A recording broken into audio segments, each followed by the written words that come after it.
Ladies and gentlemen, please, will you please stand for the Chairman of West Northamptonshire Council, the Vice Chairman of West Northamptonshire Council, the Interim Chief Executive of West Northamptonshire Council, and guest speaker today, Michael Nikas, please.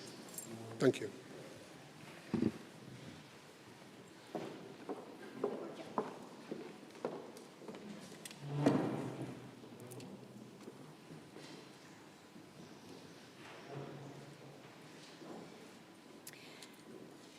Good evening, councillors, ladies and gentlemen, members of the public, please seat.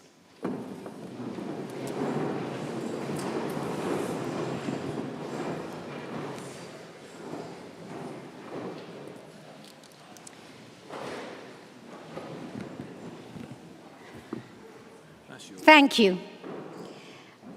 Allow me, please, to introduce Mike Nikas, who is President of the Northampton Hebrew Congregation, and as per usual, he's going to address this meeting with his thoughts for the day for us.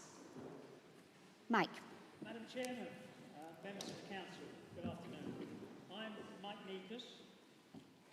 I'm Mike Nikas, President of the Jewish Community. Thank you for inviting me to address you today. I was born in Northampton, have lived here all my life.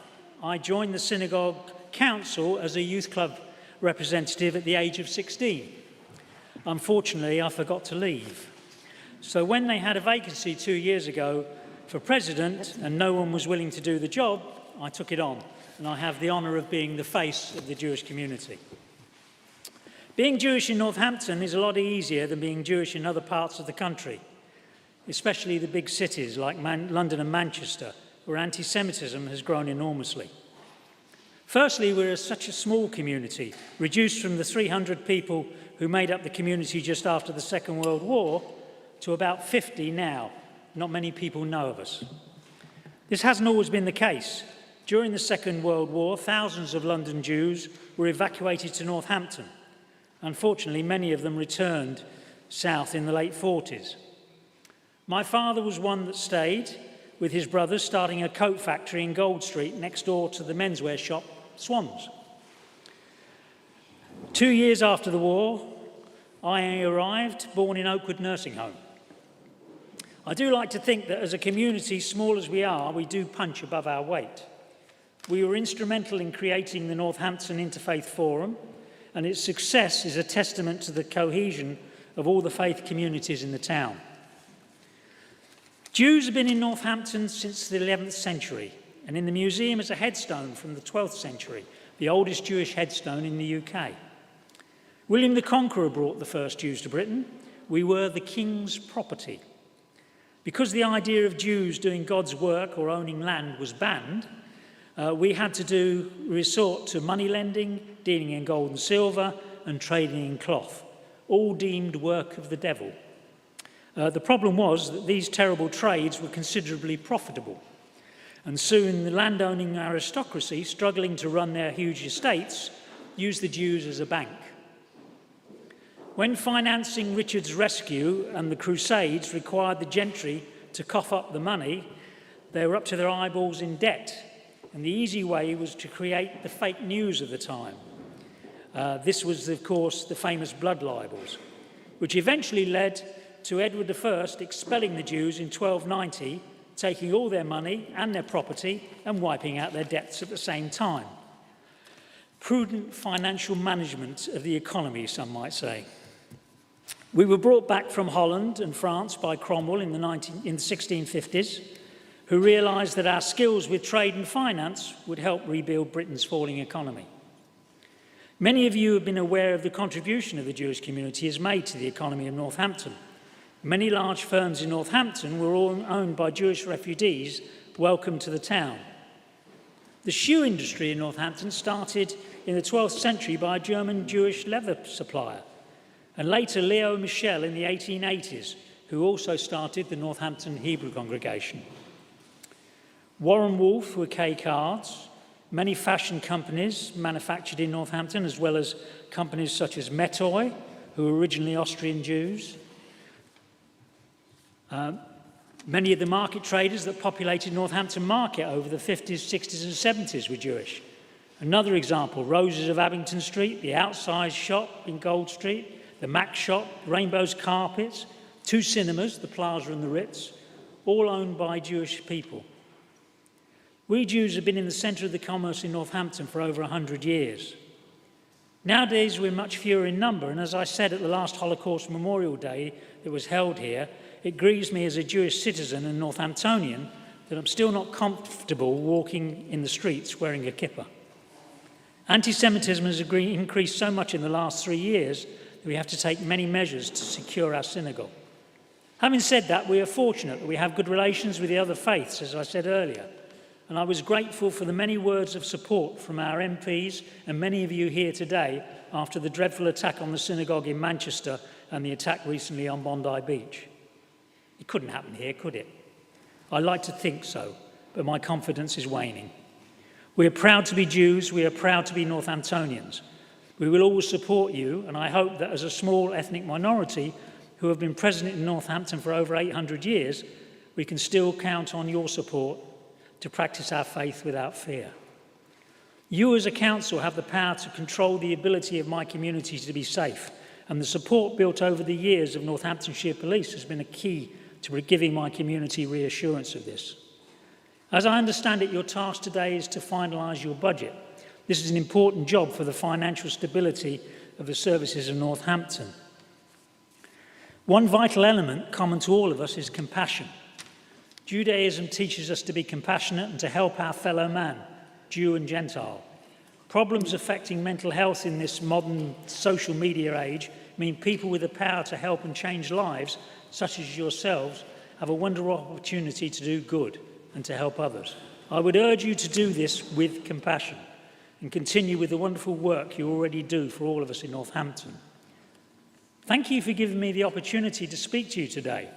I'll end with a blessing which the priests give on my high holy days to the congregation. It's one you might have heard in English. I will also do it in Hebrew. I'll do it in Hebrew first. Yavarecha Adonai Yishmerecha v'Recha. Ya Adonecha panav elecha v'chanecha Yisa Adonai panav elecha v'shem lecha shalom. May the Lord bless and guard you. May the Lord make his face to shine upon you and be gracious to you. May the Lord lift up his countenance upon you and give you peace. Thank you very much.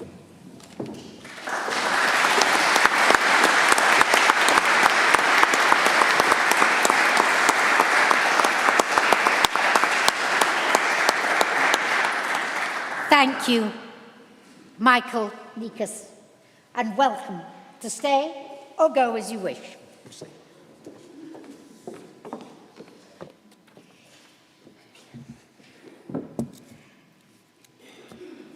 Declarations of interest from members and officers.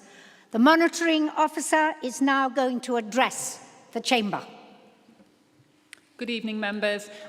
Just as an awareness for you all, I am granting a dispensation for all members this evening because you are obviously budget setting. So there is a dispensation granted to any member who may be a council tenant or who pays rent to the council, to any member who pays council tax to the council, or to any member that is in receipt, which is all of you, of a member allowance. So just to make that aware, any other interests that you have should be declared as usual. Thank you. Thank you to our monitoring officer. Now we are on to the minutes of the meeting of the council. Just need to check if there are any member interests. Councillor Aldridge. Thank you, Chair. I want to declare an interest related to Action for Happiness. It's a charitable trust, and there is a Northampton group linked to that charity. I am there on the group for the Northampton group as a volunteer. And as it is an area that's included in the Lib Dems budget proposals, I thought it was important that I declare that interest. I have had a dispensation from the monitoring officer to be able to vote on it. So just to confirm, that is correct. Councillor Aldridge and I have discussed this matter, and I'm satisfied that she may participate this evening. Thank you. So, item 3. Minutes of the meeting of councils held on the 27th of November 2025 and the 19th of January 2026. Is it the council's wish that I sign the minutes of the meeting held on those dates as a true and accurate record? I thank you. I will sign.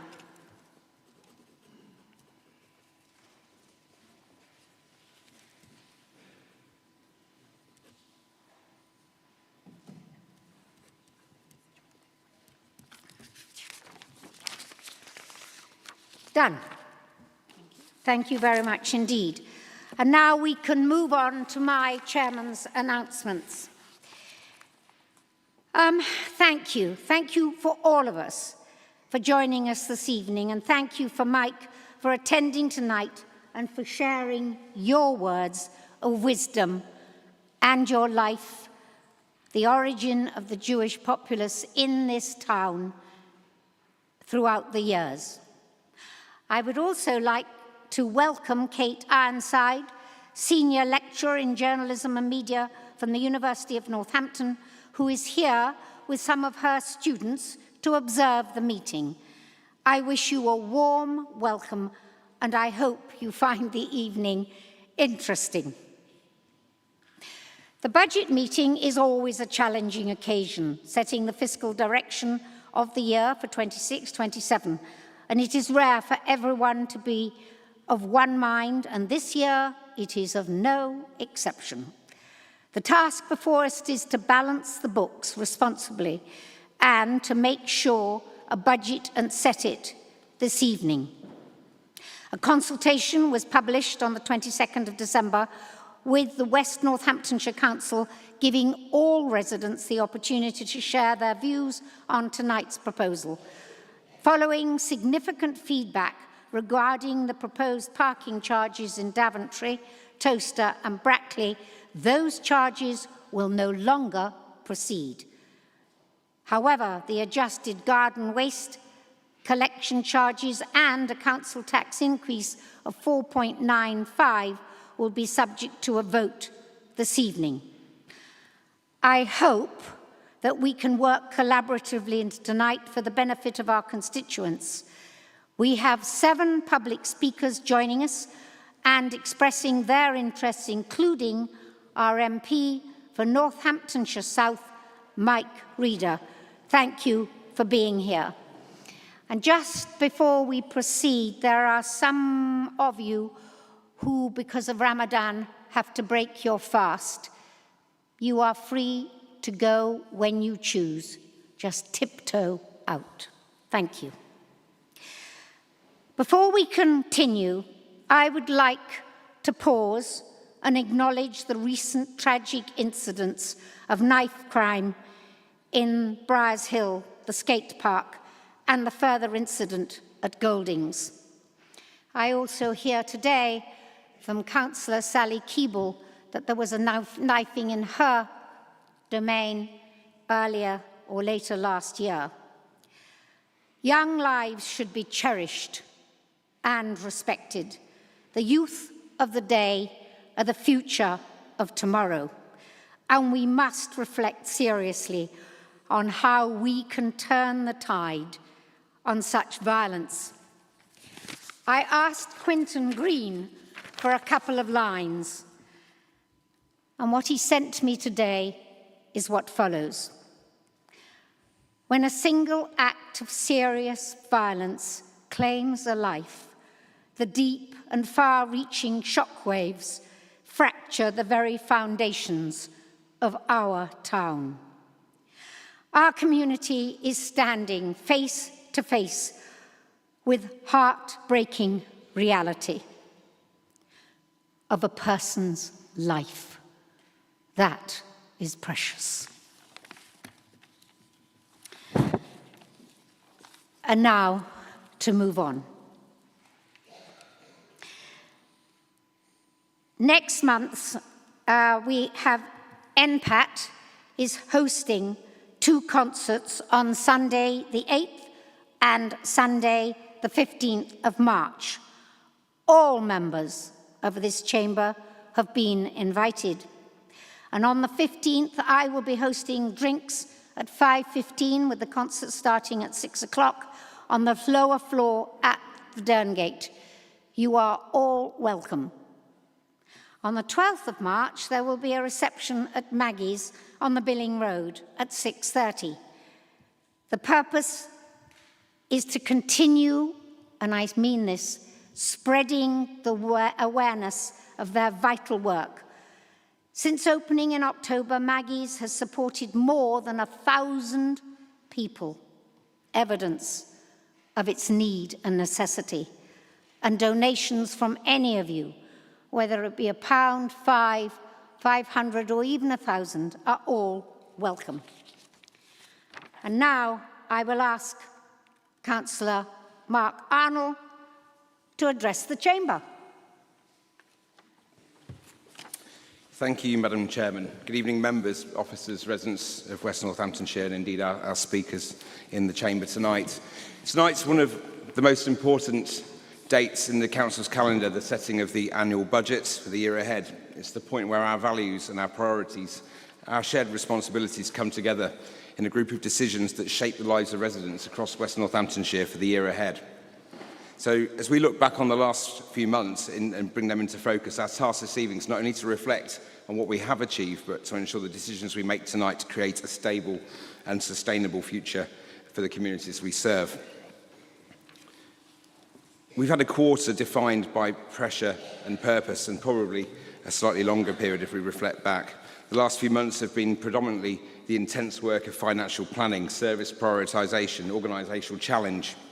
This hasn't been an easy budget to prepare. We've got rising demand, cost inflation, national pressures on social care, and the increasing complexity of service delivery that have all made these decisions very, very difficult. But through that, we've stayed rooted in a few select principles. Number one, protecting essential services. Number two, supporting the vulnerable. And number three, and most important, delivering long-term financial stability. Those principles drive this budget, and Councillor Slope will present that to you shortly. We continue to support residents through challenge, and during this quarter, we've continued to see increased demand for support across adult social care sector, children's services and housing. Families continue to feel the cost of living pressures, and our local voluntary sector is reporting rising needs across many different community groups. Our services have reflected and they've worked incredibly hard to respond, often in the most challenging of circumstances. This budget tonight, as you will hear, prioritises the residents who rely on us most. It protects the frontline services, it strengthens safeguarding, and it ensures that help remains available where it's most urgently needed. In housing, homelessness and prevention, we have continued pressures, and they continue to define the issues of the last quarter. We've intensified our work on homelessness prevention. We've brought forward plans to increase temporary accommodation capacity, and we recently passed a planning application to increase our temporary accommodation solution. And we've continued progressing longer-term housing development strategies, and I know we'll hear more about that this evening. Tonight's budget provides targeted investment into reduced temporary accommodation and look at those costs, to improve prevention work and support more sustainable housing solutions long-term. We have financial responsibility and realism at the helm here. This is a budget grounded in reality. Over the last few months, we've been meticulously reviewing every area of expenditure, every efficiency, every opportunity to deliver services more effectively, and we'll hear about more of that later. We're taking responsible decisions now so we can avoid more severe consequences later. Our budget stabilises our financial position, it focuses resource on statutory and essential services, it continues our programme of organisational efficiencies, and will do for the long term, and it invests in areas where we need demand and to deal with demands are greatest. What we're doing is responsible, and what responsible councils do, planning not just for this year, but for the years that will follow. Our local economy and needs growth and regeneration, and despite our financial pressures, our commitments to the long-term development of Western Northamptonshire remain strong, and across the last few months we've made key progress on key regeneration projects. We've supported local businesses and economic growth programmes, and we've continued building the foundations for future investment and job creation. Our budget continues to support these ambitions. It recognises that a strong economy and strong economic strength is essential to supporting residents and funding services in the years to come. In environment and communities, our work to keep West Northamptonshire clean, safe and thriving has continued through the winter months. We have a very challenging period, as we know, on our roads, and we continue to work hard for continuous improvement. The budget tonight protects our core services, it supports community initiatives, and it continues to move towards a more sustainable operation as a council. But we must keep investing in places where we live. We must keep investing in our work and raising families, and this budget can ensure that we do that. So in short, it's a budget built on stability and responsibility. So members, tonight, when you're being asked to look at this budget, scrutinise and make comment, I ask you to look at whether this is responsible in the face of national pressures, focused on the needs of our residents, grounded in reality of rising demand, and committed to that long-term sustainability. It's not a budget of excess or ambition for its own sake. It's a budget of necessity, protection and prudent planning, one that ensures we remain a resilient and reliable council for our residents. And then the public gallery, we're joined by a number of residents, and not least our MP for Northampton South, who over my time in office, I've built a good relationship on working with our shared electorate, and I'm pleased that Mike's here today to address the chamber. Beforehand, we were speaking earlier about a meeting I attended yesterday of England's economic heartland, where the Minister champion for the Oxford-Cambridge Growth Arc, Patrick Vallance, and the Minister for Housing and Planning were both present. I was able to raise key issues that we face in West Northamptonshire with a local planning consultation and resident feedback coming in. We're almost halfway through that plan now. But what investment are we going to get in West Northamptonshire for central government? We have, in some terms, roads that resemble the moon and villages requiring expansion. Connectivity is key, and Minister Pennycook has offered a meeting offline discussion to continue that work. And I intend to bring Mike to the table with that as well and look for his support. So, as we work together for a brighter future. So I want to thank, lastly, in closing remarks, all officers and members involved in the preparation of tonight's budget. Their hard work over the last few months has been exceptional, and tonight's proposals reflect their determination and dedication to all of us in the chamber today. And most importantly, I want to reaffirm my party's commitment to the people of West Northamptonshire that we stood by last year. We never pledged to cut council tax, despite many protestation that we did.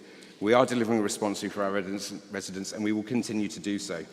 Our budget ensures we continue to deliver essential services, protect the most vulnerable residents, and invest in the future of our communities. And I look forward to Councillor Slope's delivery today.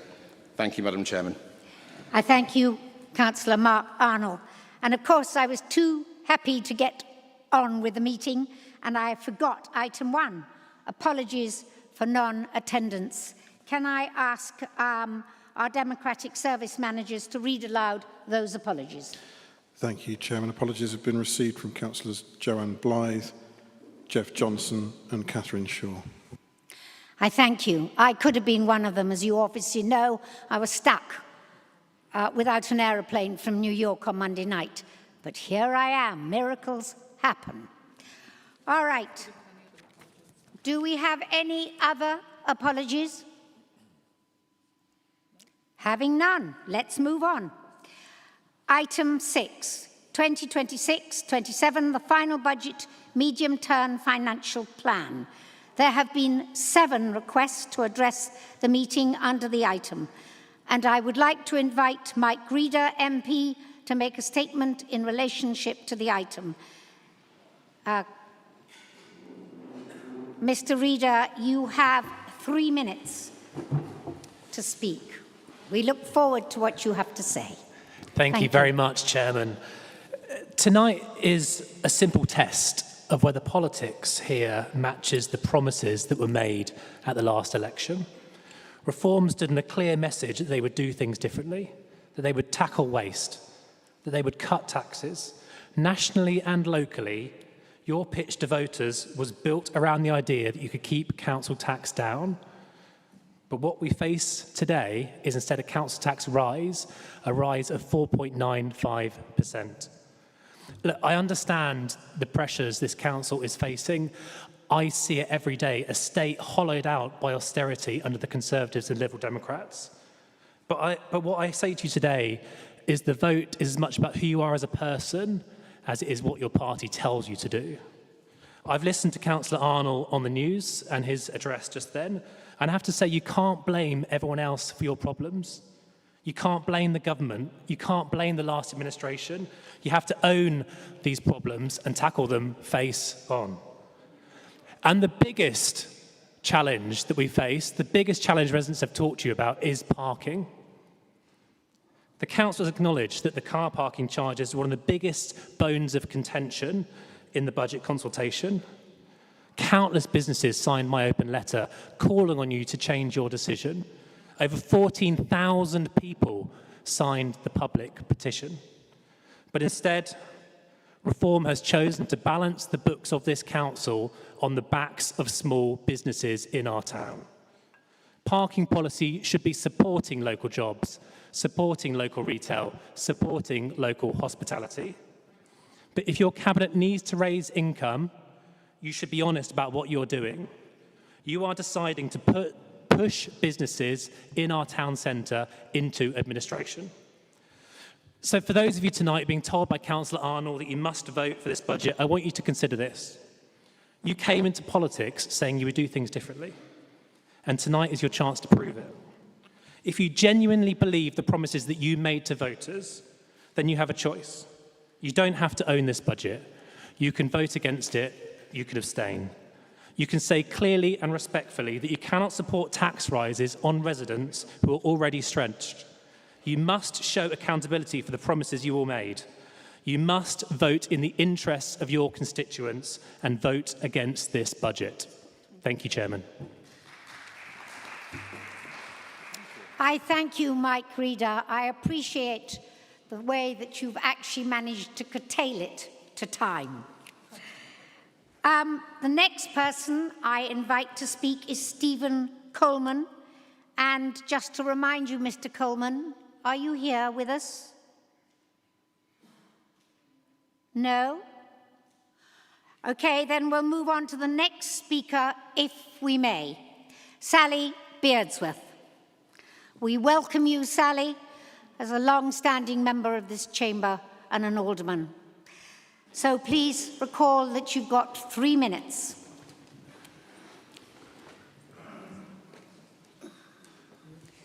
Thank you, Chair. I speak tonight because I'm sure Reform councillors are terribly, terribly disappointed. They came in here with such high hopes, telling the people of Northampton, West Northants, that they were going to cut taxes, that they were going to find waste of money, they were going to bring Doge in and actually sort out the council. I don't think they realise that we do have internal and external auditors that do that. But I'm hoping that now they do know what happens and they've learnt from that. We had a lot of things going out to people saying that they would save money, they would save waste, and it hasn't happened. Now, your leader, in view of what's maybe happened in the next election, has taken on the retreads from the Conservative Party. There's 22 of them actually joined so far. And, you know, they're a motley crew when you actually look at it. You've got Robert Jenrick saying he's going to be the Lord Chancellor of Exchequer. I don't know how you feel about that, but I wouldn't be happy. And you've got Suella Braverman, who twice lost her job for not obeying the ministerial code. She's been removed from her job because she told secrets outside of her job, and she shouldn't have. You've got Nazim Zazari, who was Chancellor and didn't pay council tax and had to be taken to court to pay £5,000 of council tax. These are the people you are trusting to run the country again for you because you don't know how to do it. And it's a shame. It's a shame today that you've actually cut for the voluntary sector. The voluntary sector does a tremendous amount of work. You've got to go out and realise what they do. And they look after the most vulnerable people in society, somebody that you should be looking at and looking after. And yet you've cut their grant. How can you do that? It's such short-sightedness to do that. We've found out today that the tax is going up 4.95. It could have gone up to 4.99. But what's happened is, you've given Band D some council tax refunds. You've given them enough money, a 70p, to buy 2 tins of baked beans. All right? and Band A gets 1 tin of baked beans. Instead of going to 4.99 and actually giving the money to the community, Mrs. to the Beersmore, voluntary could you sector, finish, please? to the voluntary sector. Sorry, I thought we had a rule about not shouting out during a people's speech. I thought that was a bit bad manners, sorry. It didn't used to happen in my day.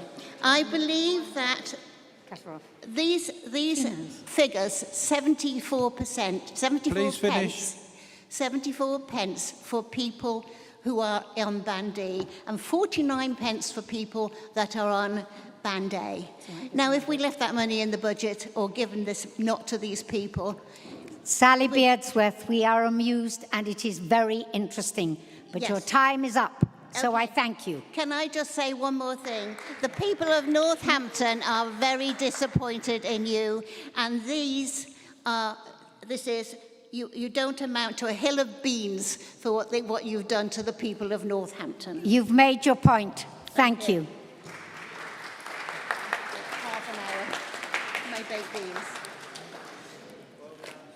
Our next speaker is Katie Smith.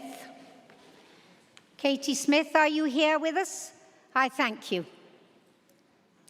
You have 3 minutes to speak. Thank you, Chair. Firstly, I'd like to present the Council with this Valentine's card filled out by the community. It doesn't express much love for the Council, but a lot of love for Council-run services and services funded by the Council. There's some heartache too for our loved and lost services.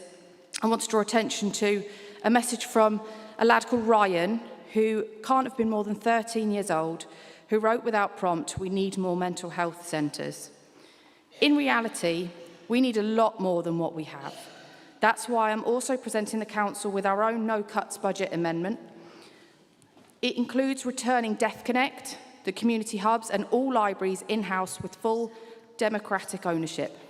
It's not a fully worked out and costed budget, but a series of proposals made by the community. I urge councillors to take it seriously and look into the costings from council officers, both for short-term and potential long-term gains for the council. But if councillors don't wish to take these proposals seriously, you need to be aware that your constituents are fed up with the same tired excuses that your hands are tied, there's not enough money, the national government guidelines prevent, etc., etc. We want fighting councillors. Our proposals aim to improve services based on using reserves, but we understand those reserves only last so long. A serious mass campaign that demands national government allocate significantly more funds to save and improve our services would put West Northampton Council on the map for all the right reasons. As it stands, this council is at risk of becoming the council that evicted some of its most vulnerable, formerly homeless people back onto the streets, purely because of their complex needs as early as tomorrow. Northampton Against Cuts is seriously concerned about the reported closure of 35 supported housing beds by Impact Housing. We want to know what immediate and long-term plans are in place to address the loss of this provision. Over the past year, we've already seen the closure or withdrawal of services from organisations including the Northampton Association for Accommodation of Single Homeless, NASH, Amicus Trust, Richmond Fellowship and Changing Lives. Could the Council please share its strategy, a clear strategy, for replacing this lost supported accommodation and ensure that vulnerable residents are not left without appropriate housing and support? In particular, what urgent action is being taken regarding the 8 highly vulnerable adults who are due to be evicted tomorrow? Finally, as previously discussed with Mike Reader MP, can the Council provide an update on any investigation or review into the closure of Nash and whether any lessons have been identified to prevent similar situations in the future? Our community needs reassurance that there is a coordinated plan in place to protect those most at risk. Thank you.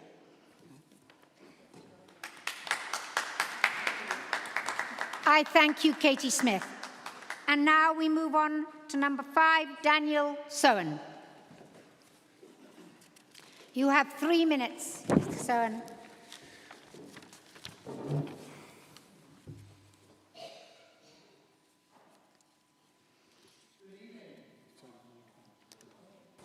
There we are. Good evening. People across West Northants watching this budget setting process have not seen competence. They've witnessed chaos, U-turn after U-turn, and administration crumbling under public pressure. That's not strategic leadership, it's instability. And let's be honest, the original budget was never written with our residents at heart. It was, quite plainly, written by officers for officers. In other words, council officers said jump, and this administration asked, how high? Only after significant backlash did the direction begin to change. And the changes presented here may be presented as evidence of learning. They're not. They are evidence of decisions shaped by pressure rather than principle. Residents cannot ignore a wider pattern of uncertainty. For example, this council is yet to appoint a permanent chief executive, despite a salary offer of over £200,000, despite generous working from home arrangements, and despite spending more than £32,000 on recruitment so far. A council imposing tax increases should, at the very least, demonstrate stability and certainty at its most senior level. Residents want a normal life, to earn money, to save money, not to be taxed for every dime they have, and still enjoy a healthy, sustainable future. These are not my words. Those are the words of the leader of this council, spoken only months before presenting this budget. A budget that now tells hard-working people across West Northamptonshire, pay up. Council tax increased, garden waste charges hiked, parking charges raised, free parking abolished, and probably most troubling of all, the removal of free parking for disabled residents. A decision proposed without even the faintest hint of shame. Frankly, the mask has slipped. Because if residents had been truly at the heart of this budget, these proposals would never have seen the light of day. Residents were promised change. What there be in doubt is to fund more uncertainty. I thank you, Daniel Sohn. And now we move on to Kevin Blencow. I hope I pronounced it correctly. I can't hear you. Thank you, Kevin.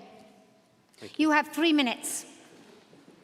Good evening, Madam Chairman, and good evening, councillors. It's Blencow. Anybody in Brackley would remember that, but I accept that not many in Northampton will probably get it right.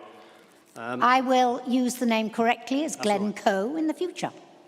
I want to refer members to page 211 in the agenda pack, specifically to 211, because I've only got one item to concentrate on, which will, I'm sure, please you.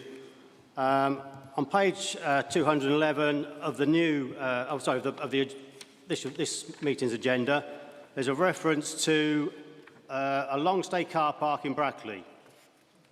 It is still on the agenda. It is still in the capital plan on page 211.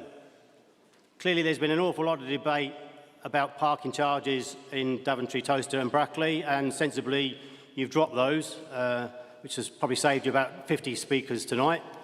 But this item is still in the capital plan earmarked for Brackley. It says in the budget papers for tonight, creation of a long-stay car park in Brackley. In the draft budget, it actually specifies where that was going to be, which is the old Southfield Primary School on Banbury Road in Brackley, for those of you who know Brackley. The figures are still the same, £1 million over 2 years to construct a car park. Makes you wonder what's involved, doesn't it, really? I did ask the council to confirm whether that meant the demolition of the school buildings. I still haven't had a reply. But that's the issue that I'm addressing this evening, Madam Chairman, and I would hope one of the Brackley representatives would spot that and get it removed from the capital plan in view of the fact that when the car parking issue was deliberated, there is several references to Brackley charges will only apply when long-stay car park is available. Brackley on-street charges will only apply when the proposed off-street car park is open. Well, you've dropped the charges for the off-street, the on-street parking in Brackley, but you haven't removed this huge capital expenditure on a long-stay car park. Makes you wonder why. In terms of the school site, I think you're being very short-sighted because the West Northants local plan is out for consultation. We have at least 1,000 new homes in Brackley in the pipeline. That recently 750 were agreed at outline planning stage by the inspector.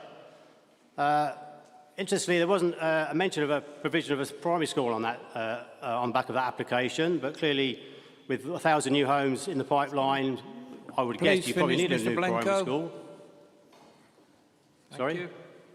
But anyway, I would hope one of the Brackley representatives would spot this error, or I think it's an error, and get it removed from the agenda, or removed from the capital plan. If not, it makes you wonder why not. Please finish. Thank you. I thank you very much indeed. I believe that Councillor Arnold wishes to address the matter very quickly. Thank you, Madam Chairman. From Mr Blenco's representation, I assume he doesn't want us to construct a car park that's free to residents to use. So the proposal in tonight's budget that brought forward from the Cabinet at Toaster several weeks ago was the removal of chargeable parking. But we are looking at making a long-term car park available in Brackley that would be free to use at the point of service. So thank you very much, Madam Chairman. Not at all. I'm sorry, there's no right of reply.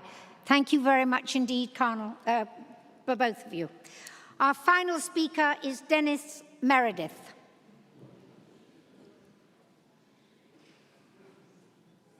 Alderman Dennis Meredith. Thank you very much, Dennis. We look forward to hearing your speech. 3 minutes, please. Okay. Firstly, I'd like to introduce myself as Alderman Dennis Meredith. I am a disabled man. I have a serious lung condition, and that is why I've come here to speak to you tonight. I'm quite horrified that I'm a blue badge holder, and I'm quite horrified that you are now going to charge people for parking in the council car park with a blue badge. And I don't know how you come up with that situation, but it's absolutely appalling. I've spoken to lots of disabled people, and they told me they will not come to the town. You've got to realise this. Disabled people are mostly people on benefits. Their little bit of income, they can't really afford to pay, and it does help if they're coming to town to get near a shop and to park in the car park and having to pay the full cost. I have to say, when I was a councillor, I was quite pleased the administration took this position to be enforced, to put it on the statute book. But I can't believe how you've done it. I sent an email to Councillor Packer, I think it was 3 weeks ago, and to date I've not even had the courtesy of having a reply from him, which I think is absolutely disgusting. Now, as a disabled man, I think it's discrimination from this administration to disabled people. Most of the disabled people are elderly people, and they have a blue badge for a specific purpose, and that is because they either can't walk, or I don't know why that gentleman is not listening to what I'm saying. He's laughing. What's your name, sir? Well, don't when a member of the public is speaking, don't laugh, because that makes me feel terrible. You should be listening to what I'm saying. because I am serious about this blue badge issue and you taking it away from us. Okay, so we have to now going to pay the same price which we can't afford. We're all on either pensioners or limited income, and you think, now, there's no need to do that. I understand it's only going to save 54,000, and to the local council, that's not a lot of money. That can always be found, and you should find it. And I urge you to listen to what I have to say. Please? Okay, and to withdraw that thing for the blue badges. Thank you. Thank you, Alderman Meredith. And now that closes discussion from the floor. So we move on. A protocol for debating the budget has been issued following the requirements set out within the Council's constitution. Councillors can find a copy of this protocol on your desk, and under that protocol, a nominated councillor from the administration will have 30 minutes to move the budget. The leader of the Conservative group, the leader of the Labour group, and the leader of the Liberal Democratic group, or their nominees, shall have 10 minutes each to propose amendments. The leader of the Independent group, or their nominee, shall have 5 minutes to make a statement. Any non-aligned councillor shall have 2 minutes to make a statement. These will be taken in order set out in the protocol. Any amendments proposed must have been submitted in writing prior to the meeting, in accordance with the requirement of the Constitution. Amendments have been submitted by the Conservative group, the Labour group, the Lib Dem group, and copies are available on our website, and printed copies have been provided for all of you on your desks. At the conclusion of the debate of each amendment block and on the substantive budget, a recorded vote will be taken. Step 1. Budget is now to be proposed and seconded. Therefore, I invite Councillor John Slope to introduce the report and move the budget. Councillor Slope, you are aware you have 30 minutes. Madam Chairman, thank you. I am honoured to move the Council's 2026-27 budget on behalf of the Cabinet. This is a substantial document, the product of months of careful, collaborative work by officers and members alike, and I want to pay genuine tribute to the Corporate Director of Finance and his team for the professionalism and rigour they have brought to this process. This is also a significant moment. It is the first budget this administration has set since taking office in May 25. We came to the Council at a difficult time, inheriting a position I need not labour, but which forms the essential context for every decision this budget contains. Let me be straightforward about the context. West Northamptonshire Council was created in April 2021 from the ruins of a county council that had issued 2 Section 114 notices in 2018.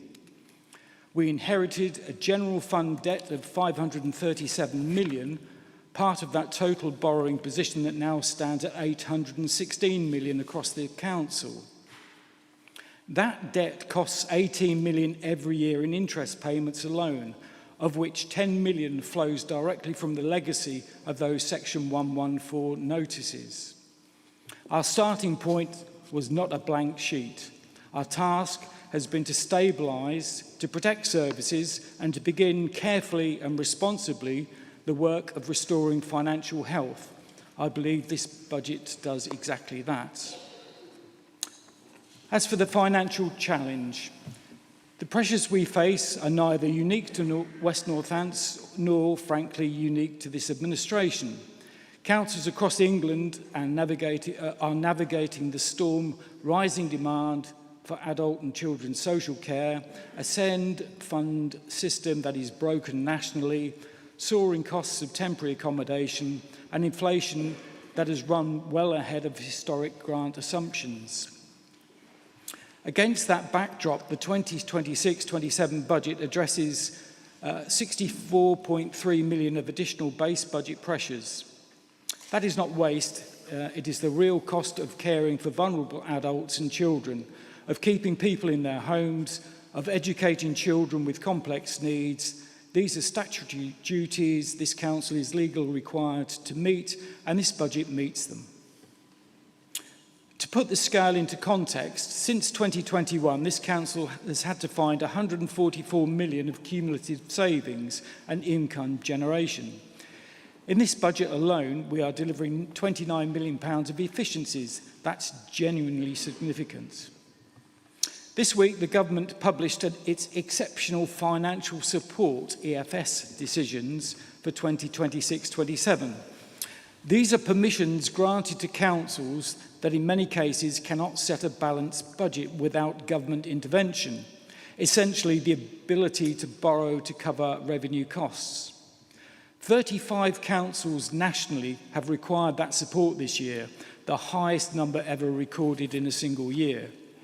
With permissions totalling 1.5 billion, West Northamptonshire is not among them. Given what we inherited and given the pressures I've just described, I think that deserves to be stated plainly.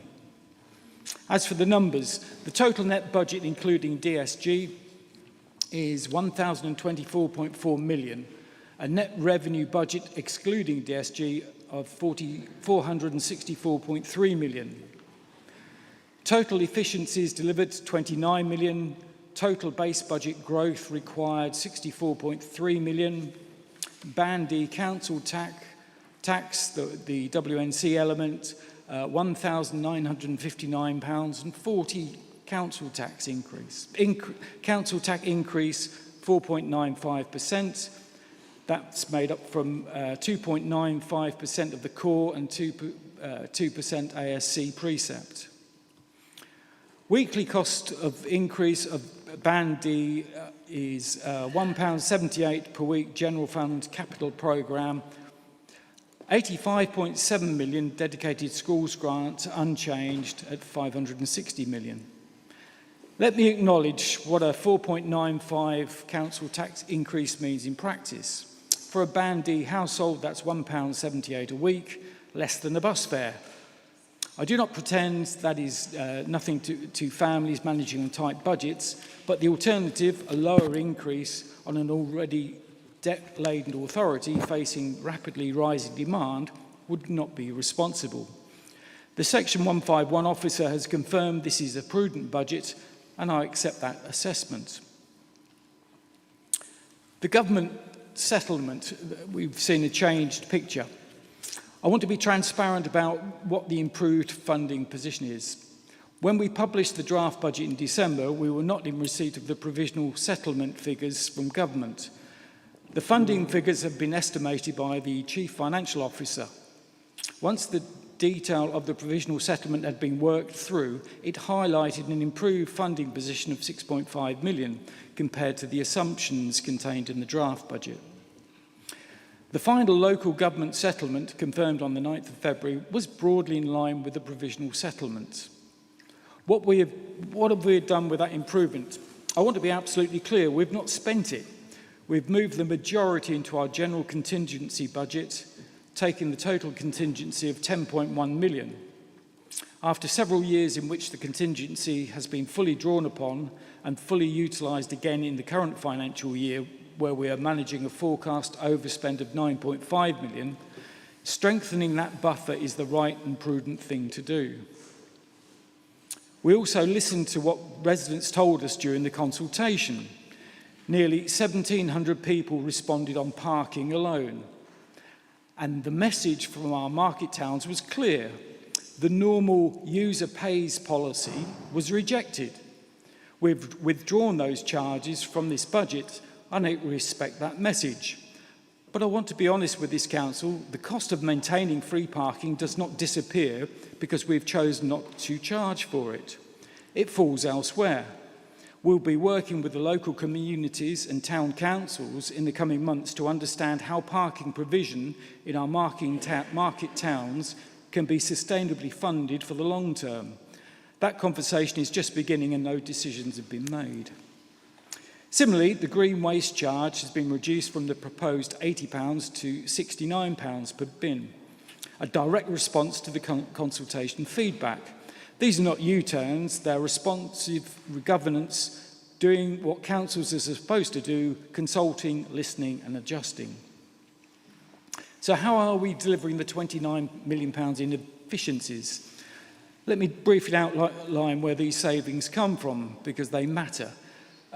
Charging and income, including adult social care, £8.7 million policy and process improvements, £10.3 million demand management and prevention, £4.4 million redesign and reorganisation, £4.4 million buying and commissioning, £1.2 million.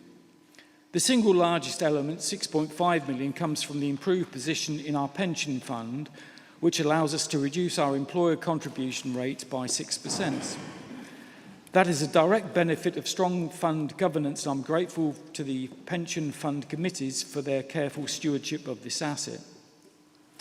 The adult social care work is particularly important. We've undertaken a comprehensive review of client contributions to ensure they are correctly reflect the cost of care provided.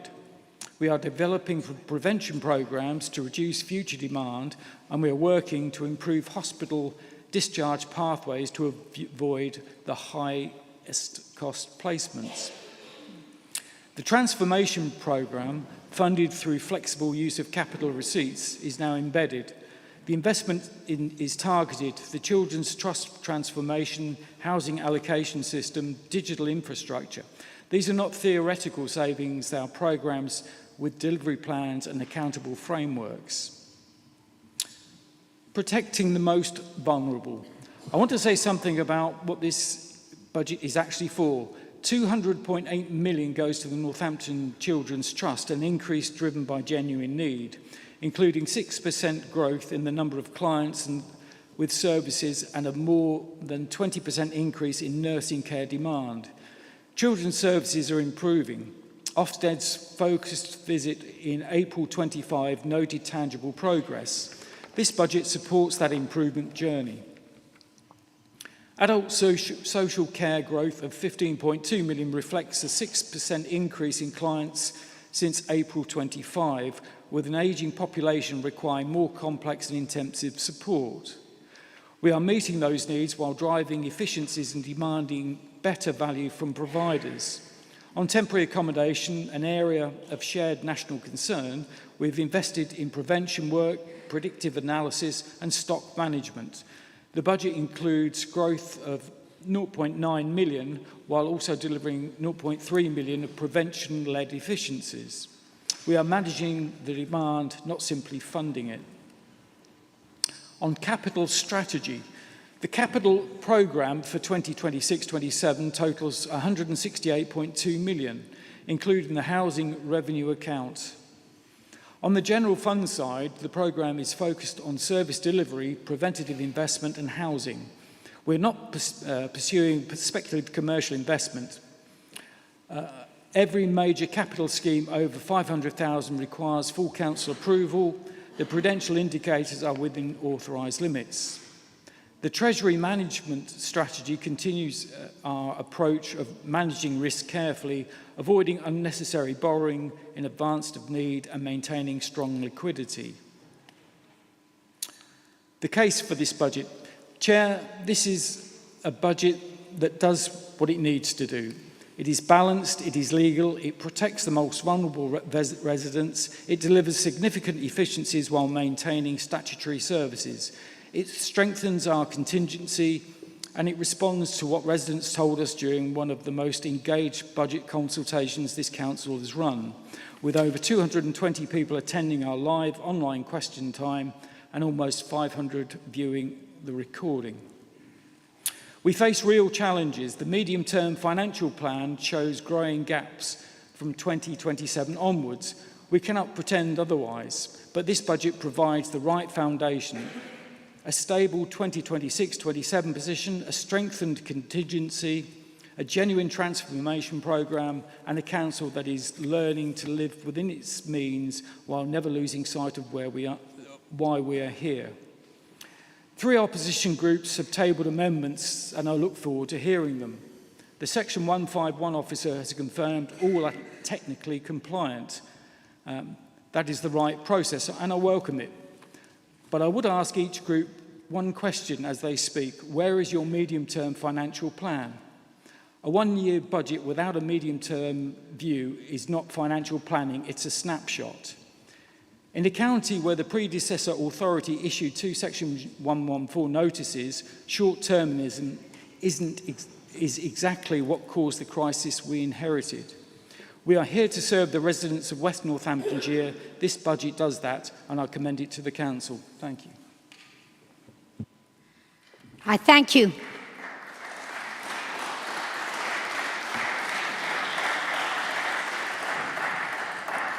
I thank you, Councillor John Slope. And now I invite Councillor Mark Arnold to second the budget. Thank you, Madam Chairman. I indeed second the proposed budget tonight. I will delay my right of reply. Thank you. Thank you. All right, so step 2, the Conservative Group amendment, and I call upon Councillor Dan Lister to propose the amendments on behalf of the Conservative Group. Thank you, Madam Chair, and I am very pleased to propose the Conservative Group's amendments. It's a fully funded, fully costed and built on real savings and honest investment. It is everything this administration promised but is now failing to deliver. This administration came to power promising transformation. Whenever this administration is challenged on their broken promises, their reflex is to look backwards. They told residents they would carry out, and I quote from their own leaflet, a full audit of council finances to eliminate wasteful spending, every deal, every contract. Not elected members doing the work this chamber exists to do, but unaccountable outsiders, the so-called Doge sent from party headquarters. They arrived, they had a photo taken, and guess what? They left without finding a single penny, not one single recommendation. Deprived of that magic bullet, they abandoned every promise and reached for the only levers they could think of: hiking fees on residents, pocketing a pension accounting adjustment from the very fund they previously claimed was mismanaged, and raising taxes to the maximum legally possible. The transformation the promised residents is sitting in front of them in this amendment today, but no doubt they are about to vote it down. Our amendment commits £1 million to establish a dedicated technology-focused transformation team to redesign processes, remove duplication, and shift services to digital channels.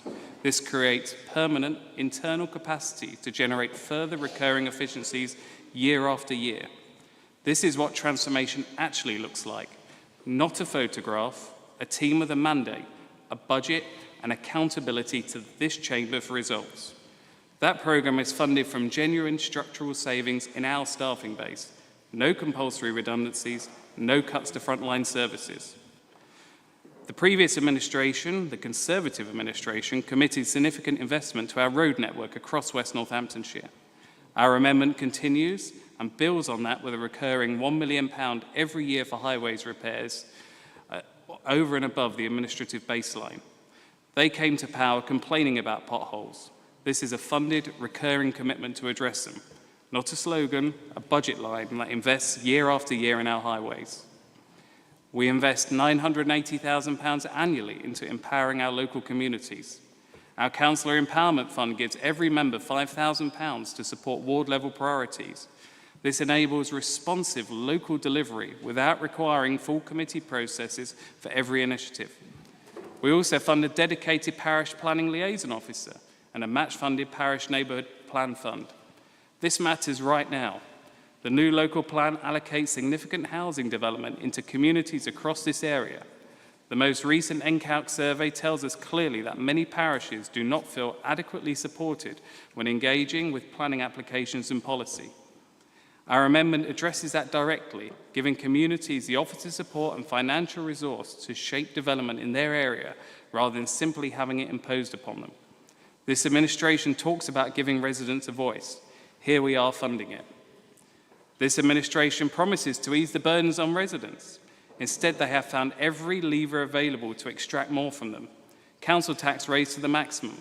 Parking charges introduced in market towns that provoked over 15,000 petition signatures and forced a chaotic U-turn, only made possible when a government windfall gave them the cover to retreat.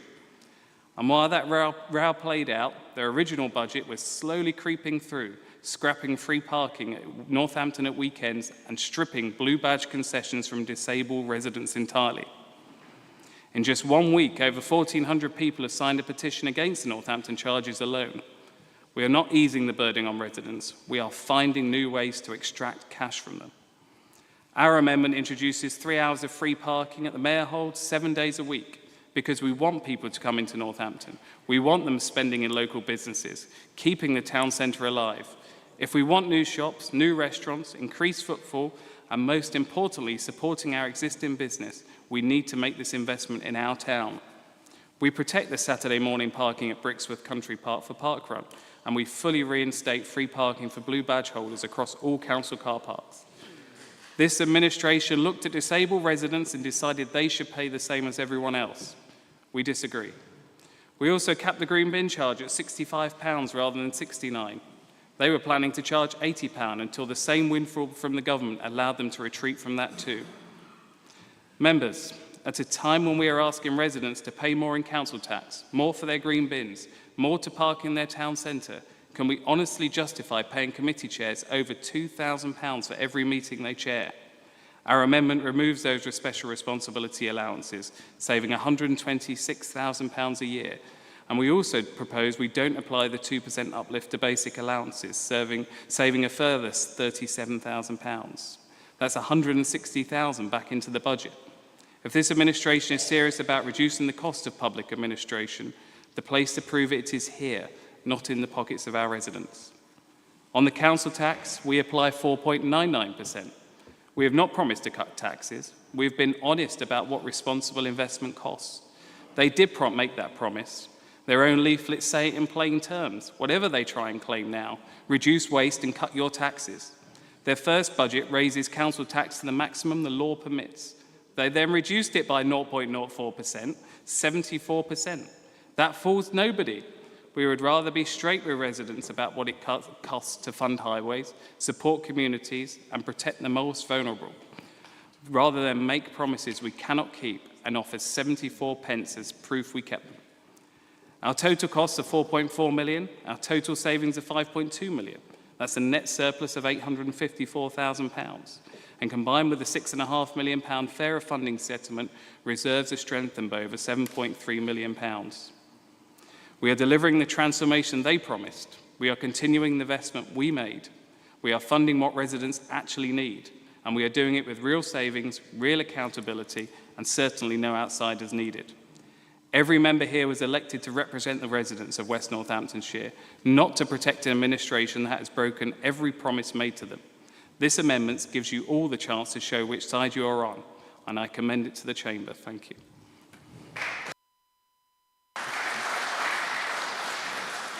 I thank you, Councillor Lister. And now I invite Cecile Irving-Swift to second the amendment. Thank you, Chairman. I second the amendment and reserve my right to speak. Thank you. Before I go on, I'd like to clarify something. As a result of a conversation I had earlier this morning, I have spoken to Martin Henry, who is our 151 officer, our CEO. He has assured me that he has scrutinized all amendments made by the opposition parties today. Under that understanding, we will proceed. Thank you. And now I will invite speakers to comment on the Conservative group amendments. I'm only going to take 4 speakers, just to let you know. Thank you. First come, first served.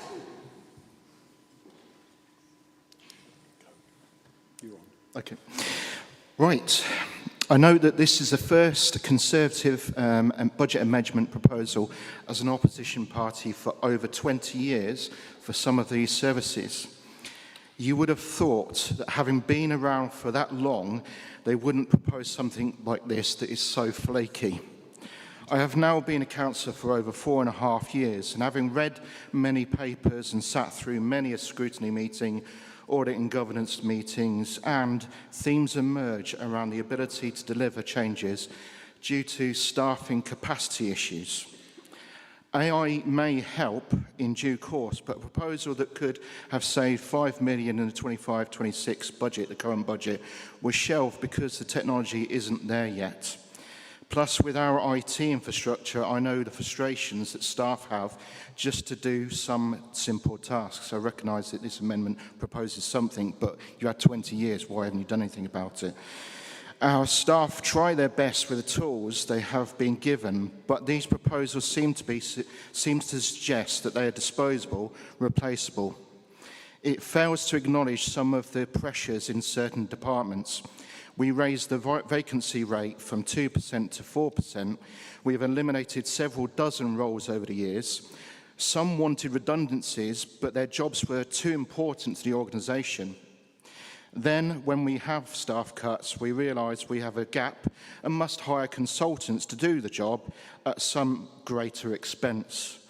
These proposals are tinkering around the edges and not tackling some of the big problems that need to be resolved. Very little vision is on display in these proposals. The new Reform administration is finding that being in power is difficult.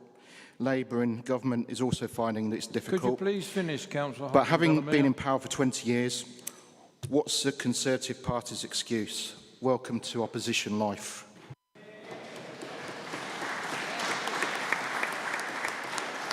I call upon Christine Ware, Councillor Christine Ware. Thank you. Thank you, Chair. The Lib Dem group are supportive of some of the Conservative amendments. In the spirit of collaboration and compromise, I use my limited time to highlight the areas in the Conservative amendments that we see as positive benefits for the people of West Northants. We are in agreement around the suggestions they make in regard to parking. In our view, it seems appropriate to support the Northampton parking idea as a way of encouraging further development of the town. We are particularly pleased to see their proposal to carry on with free car parking for our residents and visitors with blue badges, as well as wholeheartedly endorsing the idea of keeping free parking for a few hours on a Saturday morning for park runners and open water swimmers at Brixworth Country Park. The benefit of this far outweighs the £10,000 saving this cut will bring. We share the view that parishes will benefit from ongoing neighbourhood development planning support. We think that the suggestion for a green bin charge compromise is an appropriate action point. To have an excessive increase will only lead to fly tipping of green waste and inappropriate use of the black bins. We're pleased to see that the main opposition group heard the Lib Dem suggestion last year to reduce special responsibility allowances for chairs of committees. But of course, given the opportunity last year, they did fail to take it. Given our experience from last year's budget, it is still our view that a reduction rather than removal of SRAs is more appropriate, hence our amendment on this point. However, turkeys don't vote for Christmas, and we've been told already that the administration has whipped their councillors to vote against all opposition amendments, so we can reasonably expect that neither a full removal of allowances nor a reduction in SRAs for chairs will happen.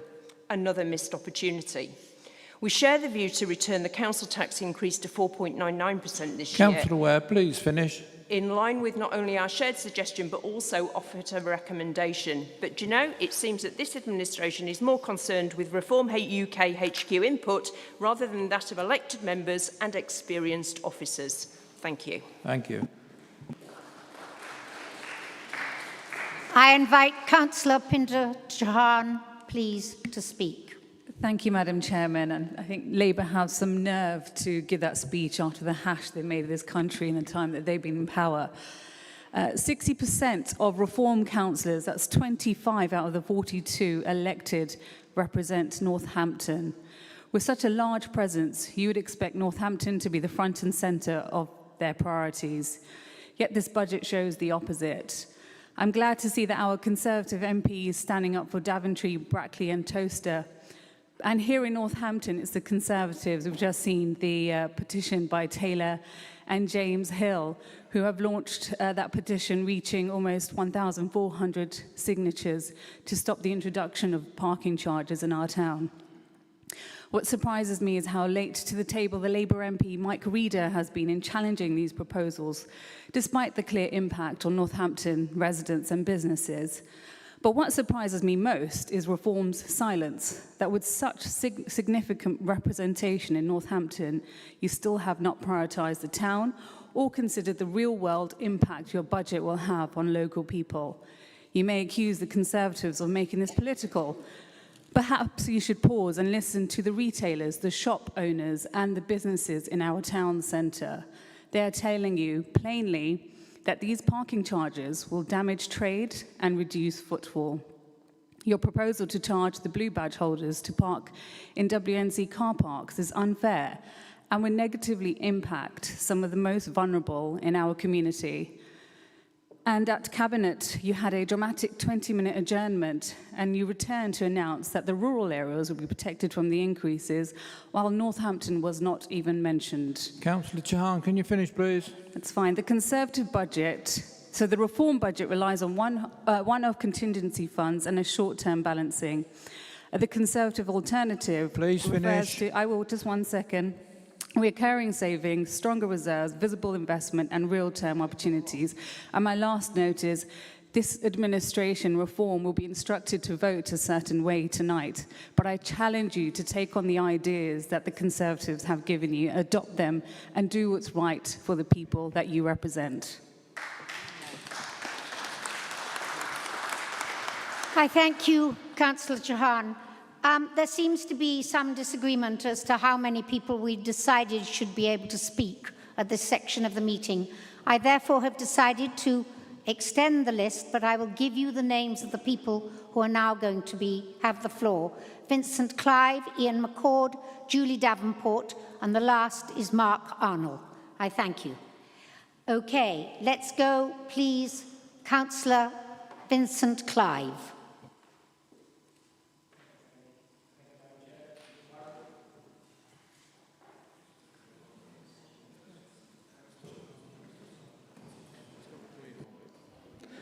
I read with great interest the Conservatives' proposals. I was keen to discover what gems of wisdom the party that virtually bankrupt the county had in mind. As it turns out, and as Councillor Holland Delamere so clearly illustrated, not much. Given limited time, I'd like to address 3.6 in particular, that's member allowances, by providing some valuable context. 2021-2022, 12.9k. 2022-23, 14.6k. 2023-24, 15.4k. 2024-25, 16.1k. This is closely mirrored by the value and increases in the Chair's special responsibility allowance, which they are now proposing to remove.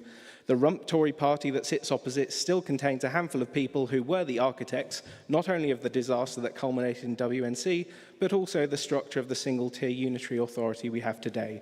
When in office and when they stood to benefit, they gladly accepted the recommendations put to them to increase their allowances. They believe that the good governance which committee chairs can provide is essential, and they recognised and agreed with the need to incentivise that. My question to all here present is this. In the 4 years that they controlled the unitary authority, did they ever pause and reflect as to whether they were being paid too much or whether these additional allowances were necessary? Don't all shout at once. Absolutely not. Far from it, they elected to pay themselves more every single year while slashing services, austerity for thee, but not for me. There are some that like to remind us that they were once chair of this or that committee. They neglect to say that they claimed the chair's allowance for the previous 4 years. One wonders why they accepted the allowance at all if they feel so strongly now. A cynic might conclude that they feel that they are no longer if they are no longer the beneficiary, then no one ought to be. Many have called Reform Tory 2.0, so how are we different? Whilst we also recognise the need for good governance and the importance of incentivising that via modest allowances and SRAs, we also recognise that when you are asking the electorate to do more with less, then you have to tighten your belt too, else you appear to be a hypocrite. The record is clear. Every chance they got, they elected to take more taxpayer money for themselves. Our record is also clear. When we had to make tough choices on how we spend taxpayer money, and they are tough, We have Councillor frozen Clark, allowances please finish. against recommendations made to us because, unlike the Tories, we don't just talk the talk, we walk the Vincent walk. Clive, could you please terminate? Thank you.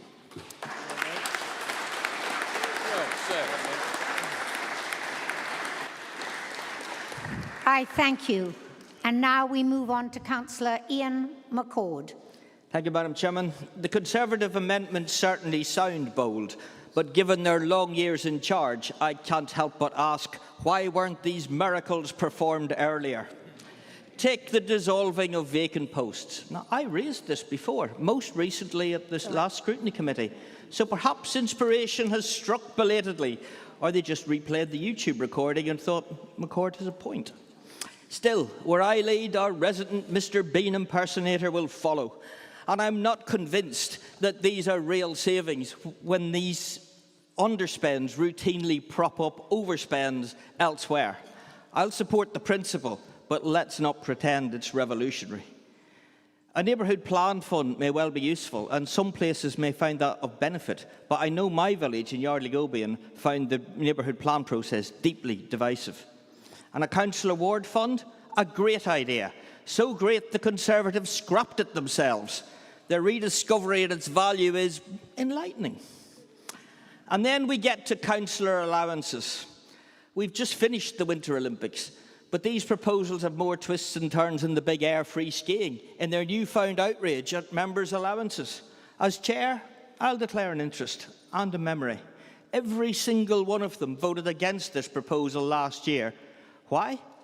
Back then, the allowances were perfectly acceptable because they were receiving them. And now they're not. And suddenly, it's a moral crusade. And worse still, Chairman, they don't think I'm value for money. Finally, we have Schrodinger's council tax rise. According to the Conservatives, the administration should not raise council tax at all and should raise it to a higher level. If you also want to run a surplus, there is no need to increase council tax at all. All you're doing is taking money from residents. McCord, can you finish, please?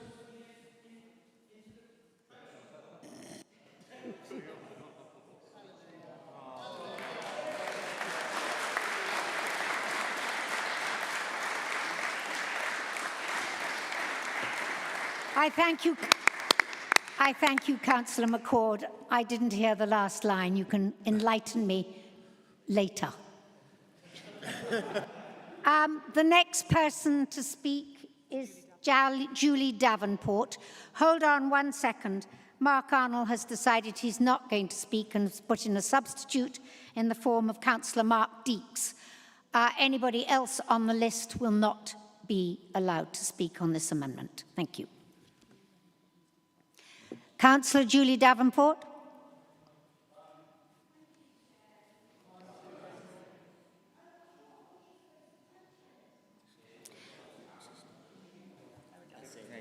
Is it? Thank you, Chair. Pleasure. There is a lot of good, actually, in this amendment. I think I have a bit of concern for not only for this amendment, but also for the administration. We do have about 300 vacancies. We're already struggling to run this council with the staff that we have. Officers are stretched, services are under pressure, residents are waiting longer for responses and decisions that matter to their daily lives. And now we are being told that vacancies could be cut on top of that, and that we are somehow expected to deliver transformation with the same number or even fewer people. And I just don't think that is realistic. If we do not have enough staff to run the council properly today, how on earth do we expect to redesign it for tomorrow? Transformation requires capacity, it requires experience, it requires people with the time and space to do the work properly. You cannot slim down an organisation that is already running on empty and expect standards to improve. Now, Jean Lineker, if she's watching, she wanted me to mention about the blue badge parking, and free parking was mentioned in this. and that it should be free because disability already comes with additional costs, and parking charges should not be one of them. People who rely on a blue badge are not asking for special treatment. They are asking to access shops, work, healthcare and community life with dignity. Councillor Davenport, can you finish, please? Yeah. And also, as I say, that includes the car parking charges, because we were told at a cabinet meeting that it's all about traffic management charging parking. Well, we don't have that problem because not many people go to town. So surely, if... Okay. Thank you. All right, the last person to speak will be Councillor Mark Deeks. Thank you, Madam Chair. So we are urging members to not vote for the Conservative amendment today for a number of reasons. One is the removal of the 125 vacant posts, which sounds seductive as a £5 million saving, but it's unverified and depends on post-by-post review that has not been completed. Presenting it as a confirmed saving before that review is done is precisely the kind of optimistic budgeting that calls for Section 114. Savings may well exist, but it must be evidenced first. Without the evidence, it's the same old sticking plaster Tory politics on economics. Secondly, on the council tax, the administration set 4.95% deliberately to try and save everything we can for our residents. That's our primary concern. The difference between the 4.99 and the 4.95 is £110,000. Admittedly modest, but it's still a sizable sum of money. What is not modest is the inconsistency. Councillors have received emails from Conservative MPs urging reform to set a rate below 4.99%. Now the Conservative group wants to raise it above what we proposed. I gently suggest they decide what their position actually is before this council adopt it. I recommend this amendment is not supported. And lastly, on highways, let's be absolutely clear on this. This administration considered highways maintenance a high public priority, and we share the frustration residents feel about the state of our roads. I myself have had a burst tyre due to a pothole, so I can testify to it, and it's cost me money. But the £1 million proposed here is funded from a vacancy saving that has not been verified. We're not going to commit recurring expenditure... Councillor Deeks, can you finish, please? Yeah, against a saving that may not materialise. What connects all three proposals is straightforward. None of them are funded, no medium-term financial plan, and classic Conservative sticking plaster economics playbook. Can you finish, please, Councillor? Let us not forget that it was the Conservatives that got us into this mess at the beginning. Thank you.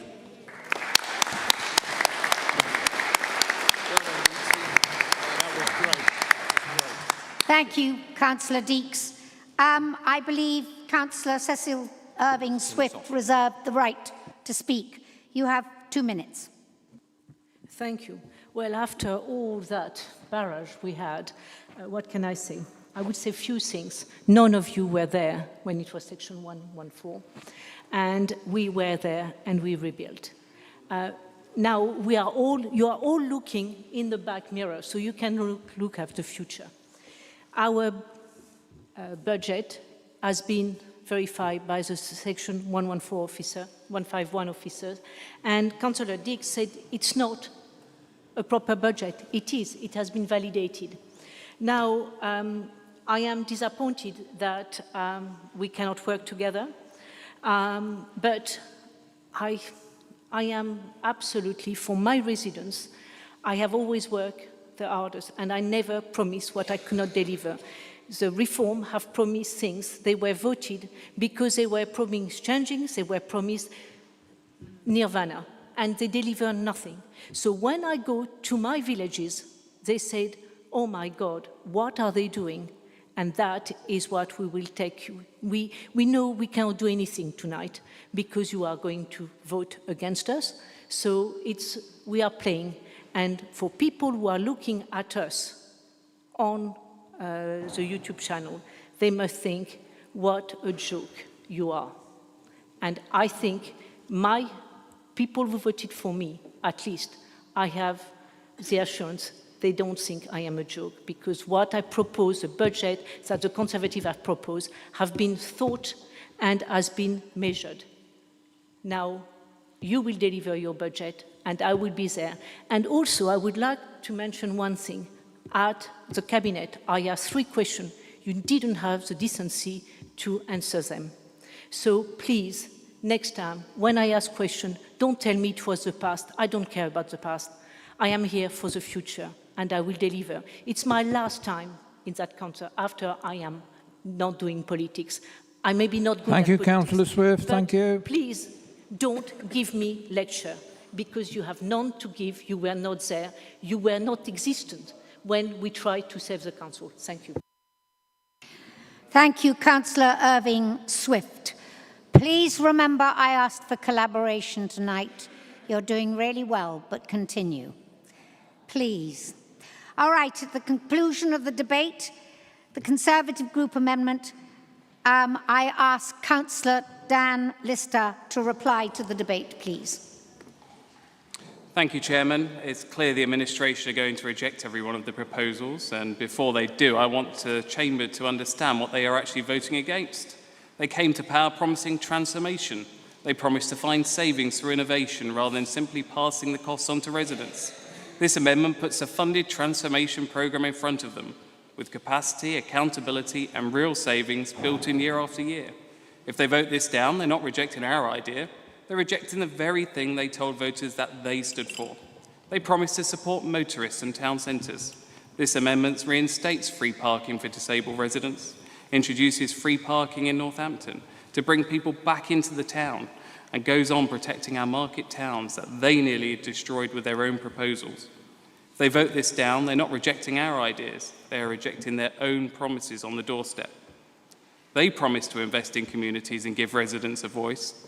This amendment funds parish planning support, neighbourhood plan development and ward-level resources so that councillors can actually deliver for the people who elected them. If they vote this down, they are not rejecting our ideas. They are rejecting the residents who are watching development arrive in their communities and asking for help. Every proposal in this amendment is something they promised and are now failing to deliver. The vote tonight will make their failure official. And I note with no surprise that Labour resists transformation.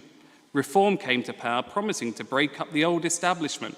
Yet here, when it matters, Reform and Labour walk hand in hand together. Two parties doing what they can to destroy the economy, nationally and locally. They will vote down transformation, vote down free parking for disabled residents, and vote down support for communities. The true uniparty right here in West Northants. Residents who voted for change should take careful note of what change actually looks like tonight. Let's go to the vote, Chair.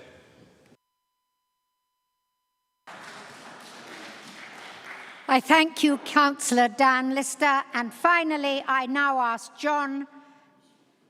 Councillor John Slope to reply to the debate. Thank you, Madam Chairman. As we've heard, the Conservatives have not provided a medium-term financial plan alongside their amendment. Perhaps that's understandable. Their track record on MTF planning is not one I would want to draw attention to either. For the benefit of full council, I can provide that context. The Conservative MTFP presented in February 24 showed a cumulative deficit of 89.7 million over 5 years. By February 25, 1 year later, under the same administration, that figure had moved to 57.5 million. Our MTFP, after 9 months in office, shows a cumulative gap, so that's after 5 years, of 42.45 million. We've reduced the medium-term deficit by more than 47 million compared to what the Conservatives were recently projecting. That is the trajectory this administration is on. Chair, where officers assess any element of this alternative proposal as warranting further work, the administration will ensure it's properly explored through the appropriate business case and governance process. But I want to be clear, exploration is not adoption. A budget amendment is not the right vehicle for an uncosted aspiration. Committing council resources requires a legal basis, a proper business case and officer scrutiny. Touching briefly upon Northampton Town Centre car parks, they are in a different position to the market towns that we've heard of. They are well-established, well-used facilities with significant infrastructure costs attached. Weekend usage is real, and the cost of maintaining and operating those facilities do not stop on a Friday afternoon. It's right that weekend users contribute just as weekday users do. Councillor Slope, can you finish, please? Yeah, I thought I had 5 minutes, but thank you. That said, I want to be equally clear. We're not inflexible. Where the bid can bring us specific evidence of events or occasions where a temporary adjustment would deliver a demonstrable benefit to the town centre economy, footfall... Please finish, Councillor Slope. Sorry, Chair, I thought I had 5 minutes. I'm sorry, Councillor Slope, you were under misapprehension. It's only 2 minutes at this stage, not 5. Okay. I thank you. I ask members to reject the amendment. Thank you. Thank you very much indeed. All right, there will now be a recorded vote of the block amendment. One vote only. I thank you. If any members have any difficulty voting, please let us know. Thank you.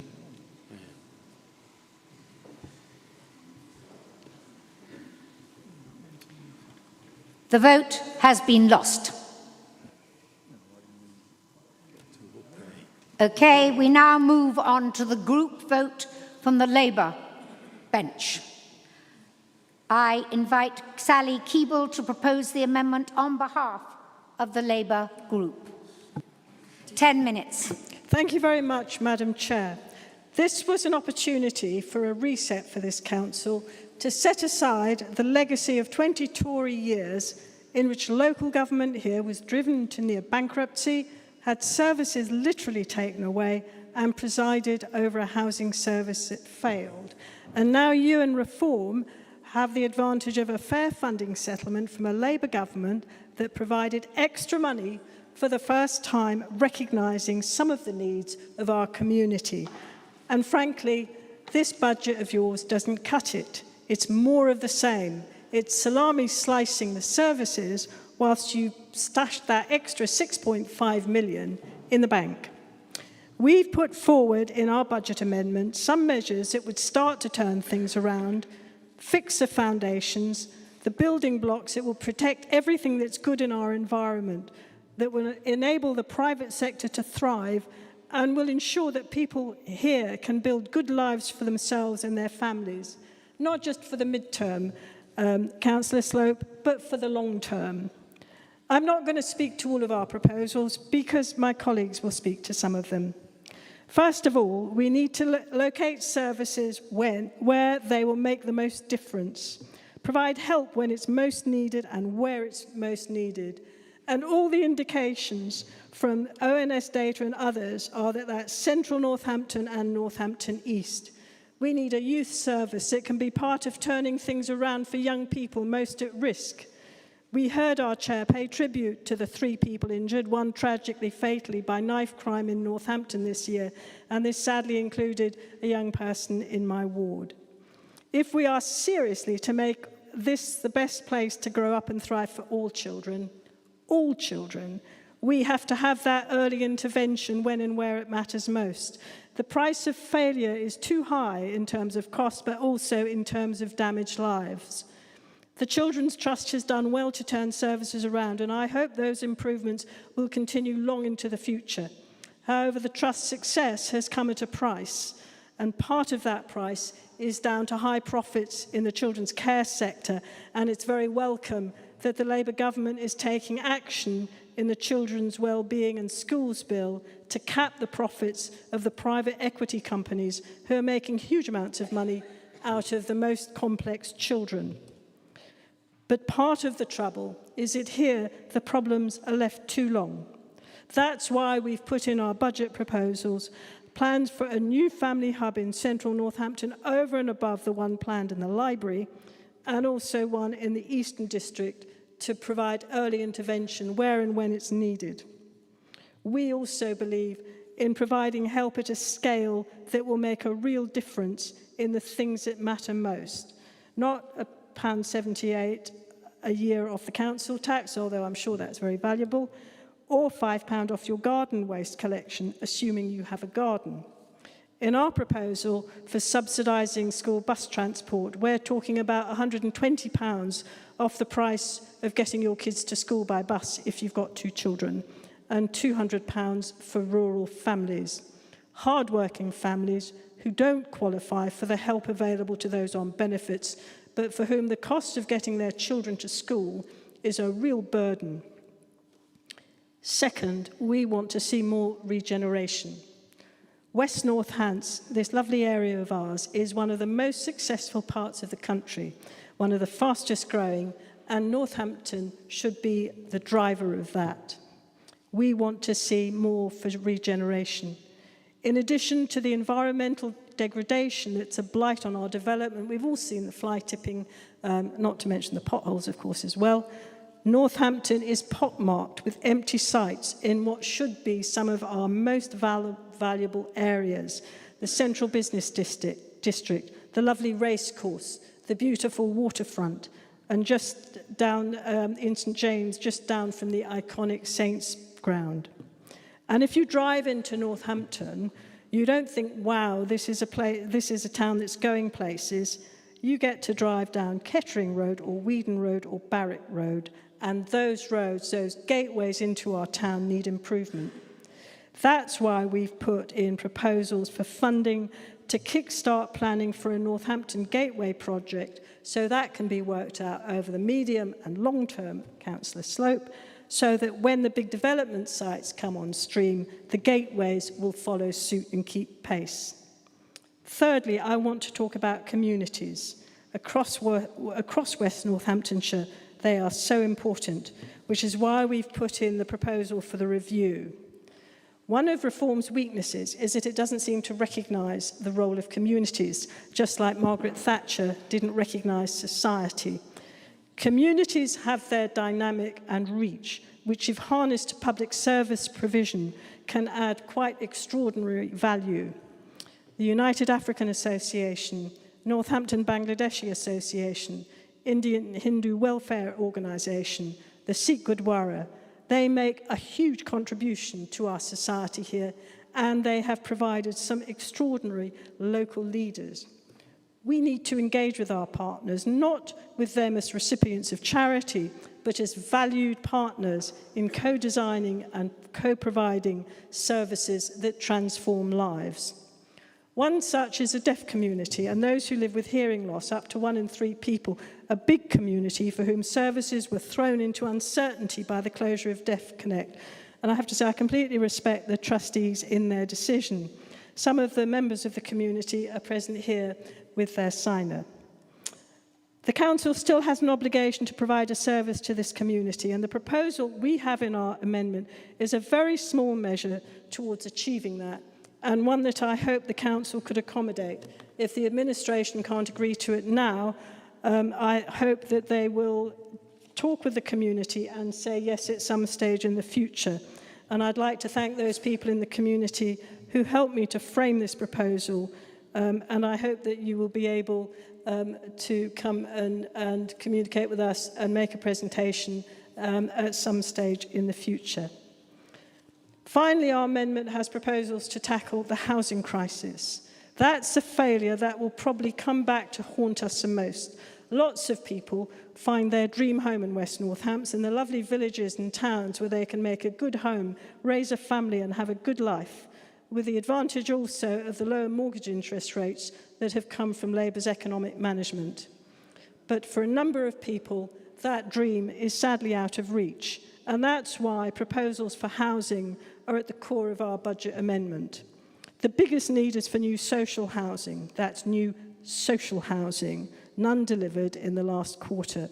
Affordable housing at 80% of the market price isn't affordable if the market price is too high. The developers can't make it work, and we end up buying the affordable housing off them, in effect paying for their Section 106 obligations. Buying off developers also means housing can end up in the wrong place, like the 8 one-bedroom flats in Brackley that cost 1.8 million. Fine, but it's not a solution to the housing pressures which are largely in Northampton and particularly acute for homeless families and those in overcrowded accommodation. That's why we've proposed beefing up social housing unit to identify and bring forward sites for social housing, and we've also put in the proposal for the Nen Valley corridor, so it can be re-envisioned as a wildlife and leisure space, usable space, and with social housing. For those who say the Labour amendment is all about Northampton, I say no, not so. There's plenty of measures in here to benefit the countryside. Free parking concessions for Daventry and Towcester, a total of £192,000 for families using rural buses to get their children to school. And we have also built in support for urban and country parks to encourage enjoyment and appreciation of these green spaces, and also as a public health measure. But there's a bigger point too. We succeed or fail as West Northants, town and countryside together. If one area falls into difficulties, if people are homeless, if kids drop out of school, all of us end up paying the bill and our society suffers. We in my group believe that, especially in local government where we deal with the practicalities of people's lives, we believe that by the strength of our common endeavour, we achieve more than we achieve alone. And that is what underpins this Labour amendment, and I commend it to you. I thank you, Councillor Sally Keeble, and now I invite Councillor Bob Purser to second the amendment. 2 minutes. Oops. Yes, Chair, I formally second that excellent proposal and reserve my right to speak later. Thank you. Okay, now therefore we move on to the debate and the discussion. As I selected 6 people to speak for the Conservative floor, the same goes for the Labour.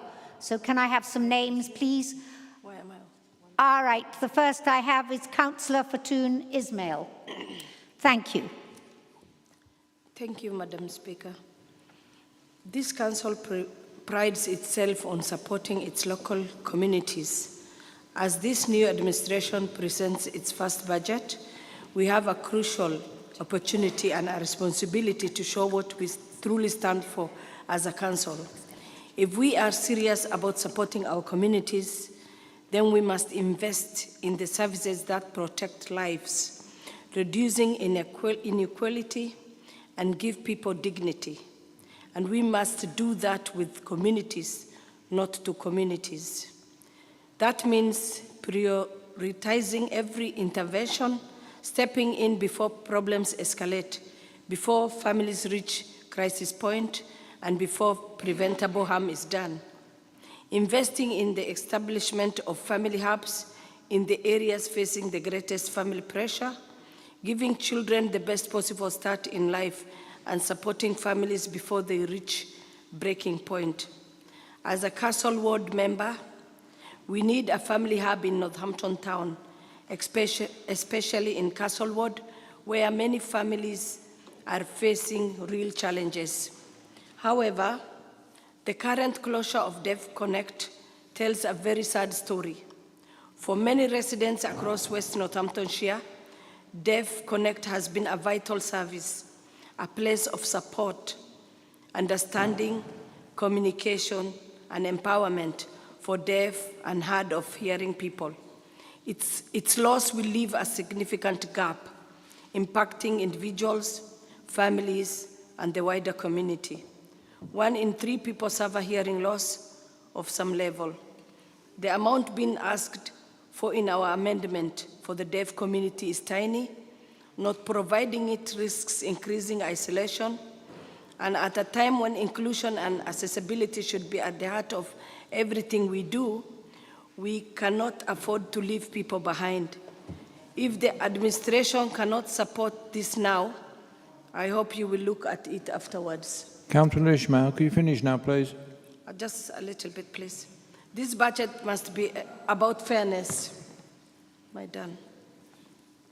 Thank you, Councillor Ismail. Thank you. I'll give you the names of the people who are going to be able to speak. Councillor Ian McCord, Councillor Charlie Hastie, Councillor Stuart Tolley, my apologies, Councillor Daniel Lister and Councillor Nigel Stansfield. Thank you. And now we'll go to Councillor Ian McCord. You have 2 minutes. Thank you, Madam Chairman. This amendment simply doesn't add up. I've written to Councillor Keeble about it, and now that it's before it, let's deal with it head on. The situation facing Deaf Connect absolutely deserves attention, no question. But the rest of these proposals, they're so muddled and contradictory that supporting them requires more imagination than logic. And while preparing for this, I found a book called How to Teach Economics to Your Dog.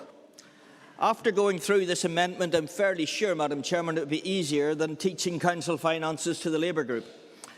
What does emerge is a very clear pattern.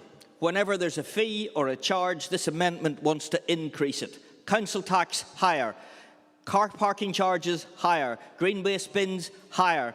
HMO residents paying more for collections, borrowing higher still, 800 million just merely isn't enough. And then we get to tens of millions of extra capital spending with no update in the medium-term financial position. The financial equivalent of buying a car, only to find out that insurance is a thing. These decisions push millions of pounds of extra repayments into the revenue budget every subsequent year. Madam Chairman, this amendment is incoherent, fiscally reckless and nowhere near grounded in the reality in which we operate in. Higher taxes, higher charges, higher borrowing, nationally and locally. We need a break from socialism, and for these reasons, Madam Chairman, I can't support this amendment. I thank you, Councillor Ian McCord. Councillor Stuart Tolley. Apologies. Charlie Hastie. Thank you, Madam Chair.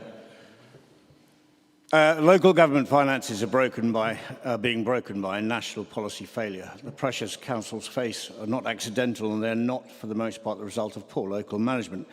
They are cumulative consequences of decisions taken by successive Conservative, Coalition and Labour governments that have systematically shifted responsibility for complex social problems.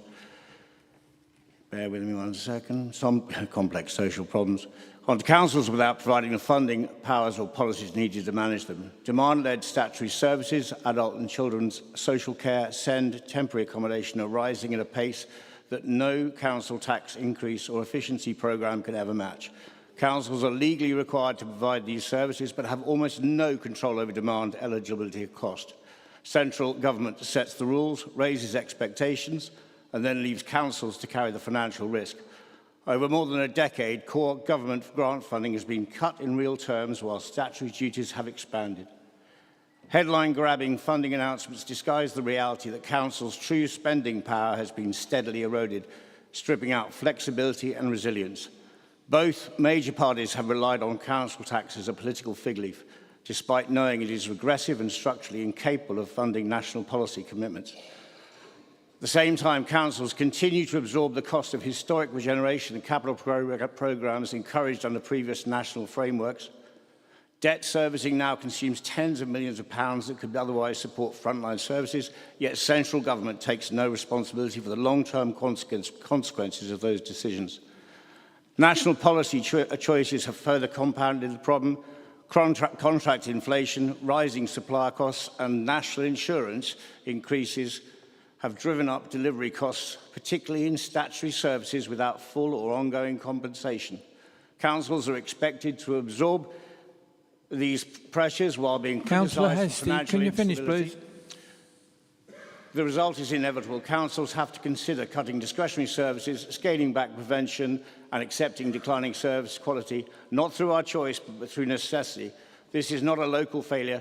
It is the direct outcome of decisions by your Lords and Masters in Westminster, offloading risk, cost and the blame into local government. This country needs reforming, and this country needs reform.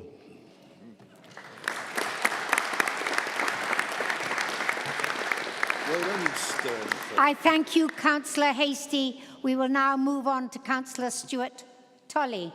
Thank you, Chair. It is a shame these proposals are not appropriately grouped, as was in the past, as there is much to recommend in the amendment. However, having to vote on this as a block creates additional challenges. Like any dining experience, we should have been able to digest this course by course. I'm sure the administration would approve of such a thing, as this modern way of dining was actually a Russian innovation, rather than the French way of eating everything all at once, which is how it was largely done before. Like the English ambassador to the court of Tsar Ivan IV, I was therefore surprised at this change, and to be forced to vote in this way echoes that Tsar's more well-known name of terrible. In the first section, there are some appetising-looking courses, not to labour the analogy too much. We are very supportive of more family hubs, especially as my ward of Towcester has successfully led the way as our first. We also praise the support for greater youth provision and the strong focus on regeneration in Northampton. As a party that has always been strongly in favour of transport infrastructure, we like the look of Labour's proposals on a concessionary bus fare scheme. Unlike the present administration, we also support scrapping the raising of additional parking charges in Northampton town. Many of Labour's priorities and values reflect our own, creating clear areas of agreement, such as the desire to redress the current lack of social housing and commitment to vulnerable communities across the authority. However, there are less appealing parts of this menu, with some parts of these proposals making it very difficult for us to support the amendment as a whole. Although I would like to emphasise again that the sentiments and goals within these proposals we are in full agreement with. It is the details and way of funding chosen that are creating the issues and problems. The main sticking point being the reintroduction of parking charges within the market towns, something we as a party have fought so hard against. In our amendment, we have taken a more holistic and equitable approach, balancing the needs of both urban and rural across our proposals, including in parking. This is not the only sticking point. We do not, for instance, support funding regeneration through an increase in the green bins charge and think it better to look at using the money already going into regeneration schemes. Overall, then, we as a group find it difficult to support these proposals as a whole. A shame as it would have been better can to you savour, finish, please? Yeah, it would have been better to savour the full dining experience and give our support to what we could. I thank you, Councillor Stuart Tolley. I will then hear the voices of Councillor Lister and Councillor Stansfield, and then we will call the debate to a halt. Thank you. Thank you, Madam Chair. This Labour Group's amendment is a wolf in sheep's clothing. They want us to believe they are the party of early intervention and community support, but their own document betrays their true intent to treat the hard-working residents of West Northants like a cash machine. Let's look at the facts. They are explicitly proposing the introduction of parking charges as set out by the Reform Administration before their U-turn. They aren't trying to save our high streets, they are simply trying to find a more efficient way to tax them. They even boast that new technologies will make it even easier to take money from residents' pockets. This is the same damaging anti-business ideology we saw from Reform, and now we see it again from a Labour Party that never met a tax or a fee it didn't like. Their solution is always the same: take more money from you. We have already heard from over 15,000 people who told us how destructive these charges would be. These are residents and businesses who are already struggling with the Labour cost of living crisis. To bring this proposal back now after that overwhelming public outcry is an insult to every resident who took the time to respond to the consultation. While we can support the intent of elements such as family hubs, we cannot support a Labour budget that uses community investment as a smokescreen for a cash grab from our market towns. Labour wants to spend your money to grow the council. Conservatives want to protect your money to grow our economy. Reject these charges, but let's keep West Northants open for business. Thank you.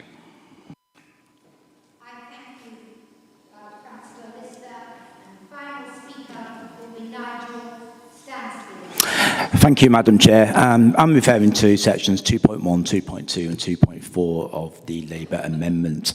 Obviously, we went out for consultation and one of the highest responses was about the green bin charges, what we previously set at £80. Obviously, you've now come out with a proposal to go back up to £75.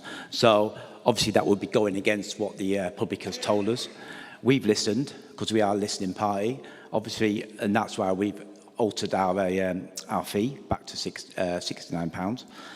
And also, with the figure you put in your budget, it's not correct, because the problem is you never included the extra, because the more you charge, obviously the more green waste more residual waste you could go into residual waste. So obviously that is you haven't put that into your costings, how much extra residual waste, and also the potential loss of resident subscriptions, because the more we charge, we could lose resident subscriptions. So that's the figures weren't correct. Also, the HMO bulk waste levy.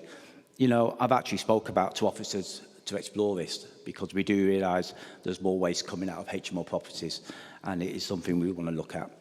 But it's got to be within the legal framework, and I'm happy to work with you to look at that, them proposals. Yeah. With additional neighbourhood wardens, before committing to new posts, at the moment we've got an ongoing review of that area of the council. We're looking at deployment patterns, priority areas, and also looking with the administration and officers are very clear that we want a more robust and substantial enforcement. Because my lovely colleague... Councillor Stansfield, can you finish, please? Oh, sorry. Yeah, thank you. I thank you, Councillor. I thank you, Councillor Stansfield. And at the conclusion, I ask Councillor Bob Purser, who you reserve the right to speak.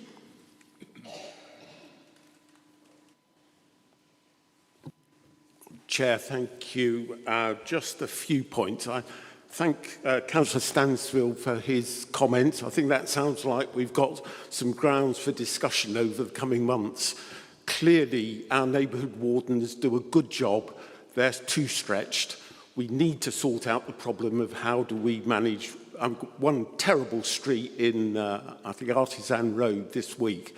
A great pile of stuff from a flat just churned out onto a street, completely unacceptable. So thank you for that. We'll work on that. Councillor McCord, you really do need to get out a bit more. You probably need to come to Northampton a bit more. You probably need to understand the needs of our communities rather than assuming that because it's a Labour proposal, we don't understand it. We do. We understand our communities and we put forward our case to meet them. Oh dear, Charlie, you have swallowed the National Reform briefing wholesale. I'm sure you don't really believe it. And I'd have thought you would be supporting our proposal for social housing, because in the first year of your tenure of this of the post you hold, really and I recognise you inherited the Tory mess in terms of delivering social housing. We've really not made progress. We need greater capacity, and I'd have thought you'd have wanted to support that. But it's there on the table, and we commend it to you, even if you have been told not to say it just now. Well, Councillor Lister, really, you've kind of just looked at areas that you'd completely failed to deliver on during your first 4 years. I don't think you're in a position to criticise our proposals. Could you finish, Councillor Purser, please? I would indeed. I commend our proposals to the Council. I thank you, Councillor Purser. And now to wrap it up, please, before we go to the vote, can I invite, please, Councillor Sally Keeble to conclude, and after that, Councillor John Slope, before we go to the vote. Thank you very much, Madam Chair. First of all, can I just say to Councillor McCord, if he gives me his copy of How to Teach Economics to a Dog, I'll give him my copy of How to Teach Economics to a Pig. And but I'm going to spend most of my time doing the presentation that was going to come from the people from Deaf Connect. Sorry, and it's just on that thing there. My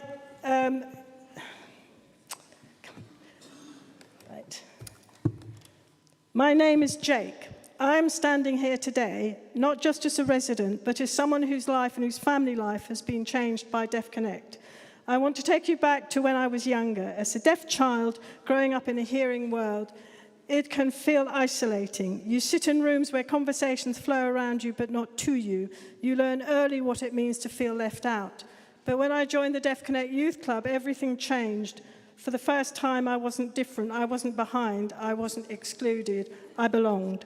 At Deaf Connect, I built confidence, I made friends, I saw deaf adults living full, successful lives. But this isn't just my story. My mum spent years struggling in the hearing world. Simple things, meetings, conversations at work, everyday interactions were exhausting battles. It wore her down her confidence, it limited her opportunities. But through Deaf Connect, she found support, community and advocacy. And then there's my grandmother. When she needed hospital care, she was afraid, not just for her health, but of not understanding what doctors were saying, of not being able to ask questions, of not being heard. Deaf Connect made her feel she had communication support. They made her feel she wasn't alone in those rooms. They gave her dignity, clarity, and peace of mind at a time she needed it. That's what the support for the deaf community means, and that's why I think it's so important that Can you finish now, Councillor honours and Keeble, respects please? that community. Thank you, Chair. I thank you, Councillor Keeble, and for addressing the floor as you have just done. Appreciated. I now move on to Councillor John Slope, and that'll be the conclusion, and after that we will take the vote. Thank you, Madam Chairman. I will be brief. But again, where officers assess any element of this alternative proposal as warranting further work, such as Deaf Connect, and I've got a lot of sympathy for that, the administration will ensure it's properly explored through the appropriate business case and governance process. But I want to be clear, exploration is not adoption. A budget amendment is not the right vehicle for an uncosted aspiration. Committing council resources requires a legal basis, a proper business case, and officer scrutiny. This proposal has none of those today, and unfortunately on that basis I must ask the members to reject the amendment. But I would repeat that the areas such as Deaf Connect, please come and see me, and if you've got even if it's a business outline, we know they've had problems, a business case would really help, so we can look at it, and we don't need to leave it to budget day to pop it in there. But I understand you brought it to our attention. Come and speak to us. Thank you.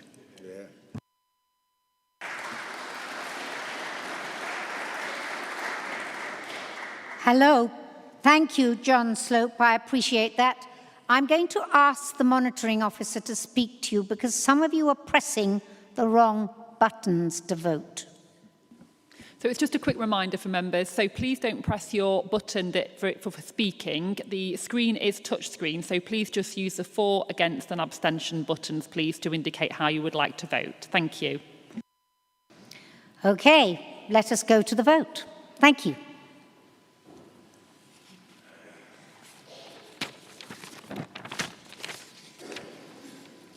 Okay, the vote has been lost. All right, now let's continue to the Liberal Democrats. And I therefore invite, my apologies, Councillor Jonathan Harris to proceed. Thank you, Chair, Councillors. Before I begin, I would like to take a moment to remember the people of Ukraine as they enter their 5th year of this pitiful, horrific and wasteful war. We stand with you. I'm somewhat disappointed that the Council leader chose not to mention this in his announcements this evening, but instead grandstand. I will set out some of our options. They are clearly laid out in our budget proposal document. I would like to thank James and the finance team for their support to enable us to put these ideas together and for responding to our myriad of questions, in particular Gemma, and of course Martin for his commentary against each of our suggestions. We take a pragmatic approach with officers' time and our own, especially when in all likelihood the administration will ignore them, as they've already indicated.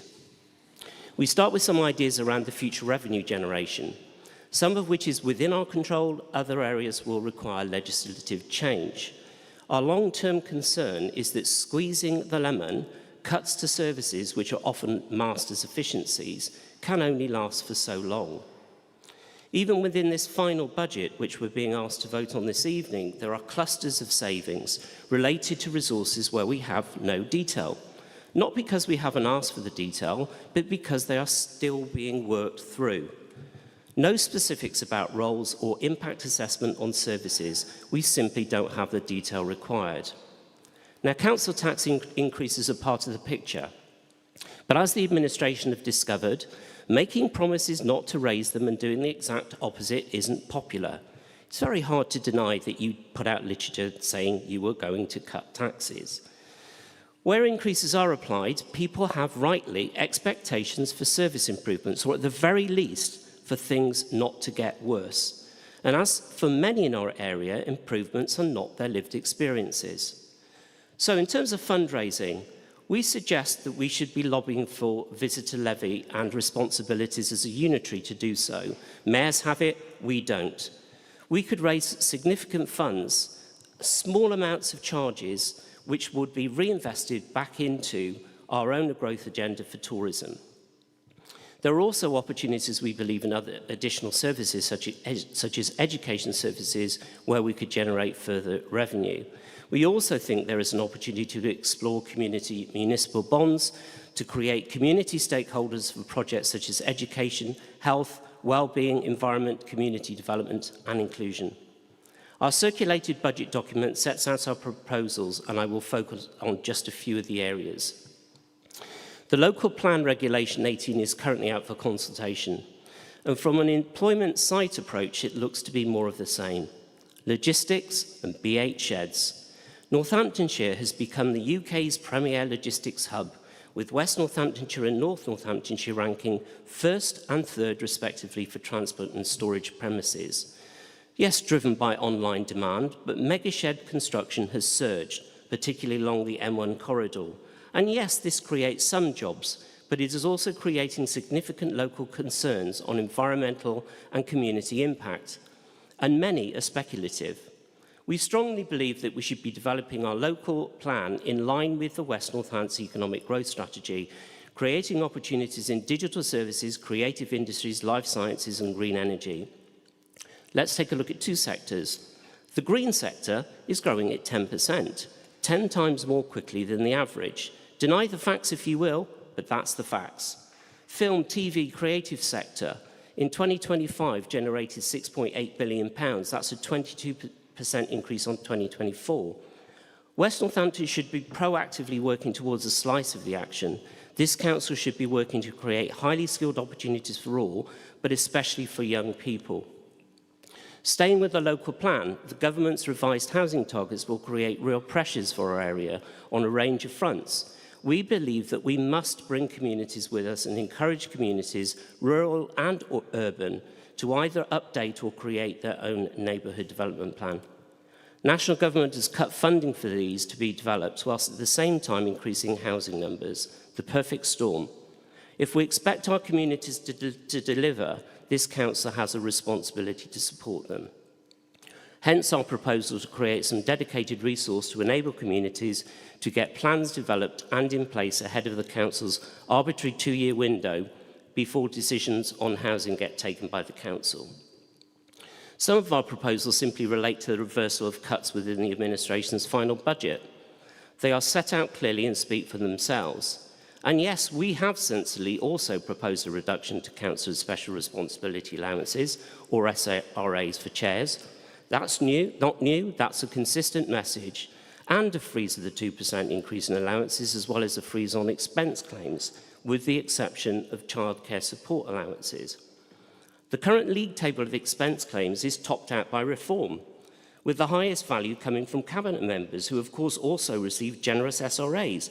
I wonder if Doge had been a real thing, if this had been identified as a saving opportunity.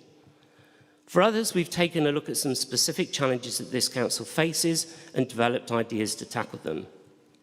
The first, Action for Happiness programme. Under the government's white paper proposal, which is by no means perfect, schools are likely to have new duties placed on them to demonstrate what they will put into place as preventative measures to avoid escalation in numbers of children requiring SEND report.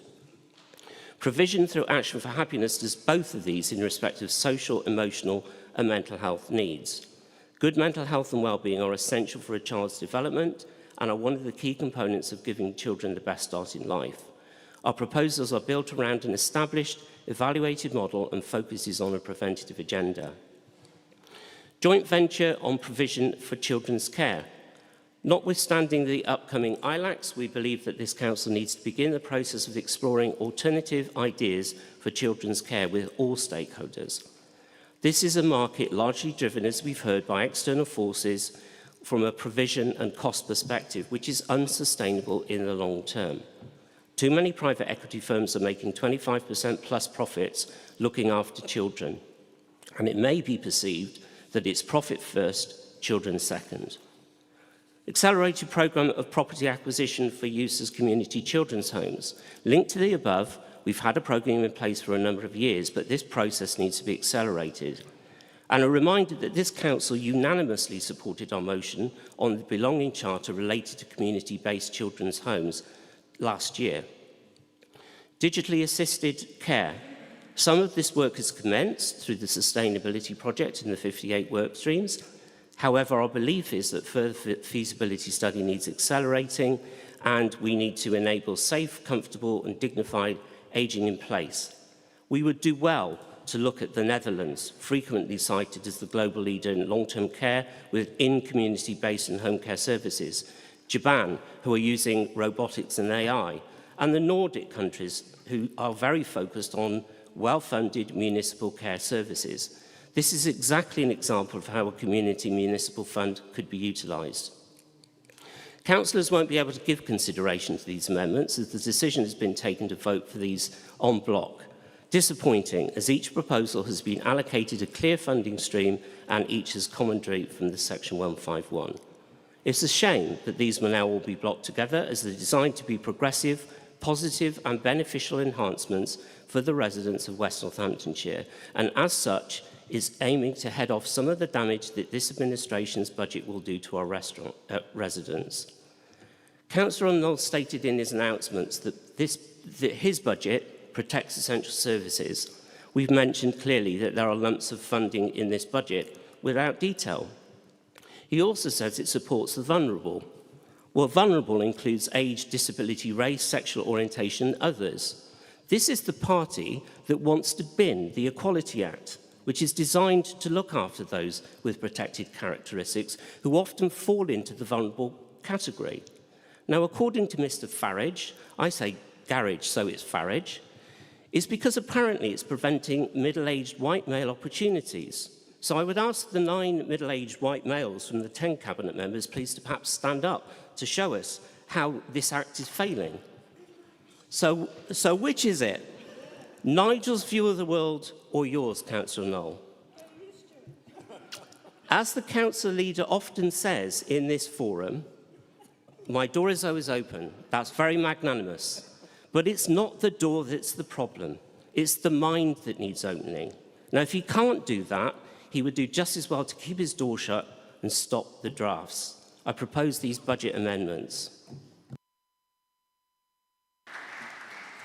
I thank you, Councillor Jonathan Harris. And now I invite your seconder, Councillor Rosie Humphreys. Thank you, Chair. I second these proposals and reserve my right to speak. Thank you. I thank you. I will take 6 speakers, please, to debate. And the first is Councillor Muna Kali. Thank you, Madam Chair. Firstly, the amendment, having to look at it on several, overviewing it, and it actually lacks several critical issues to West Northants. Firstly, the amendment fails to address the strategical disadvantages to continue and hold West Northantons back. It does not confront the everyday pressure points experienced by our community, practically concerning fly tipping and management areas in high-density housing. These issues demand immediate and effective solution. Yet the proposal remains silent on these matters. Regarding the housing, the amendment portrayed a confusion stance. While it proposed to support the provision of more affordable housing, however, we need affordable social housing. It makes it clear that such developments are unwelcome in villages. The contradiction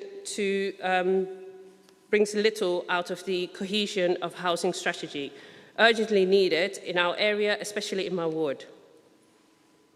There is a notable absence of commitment to a green agenda.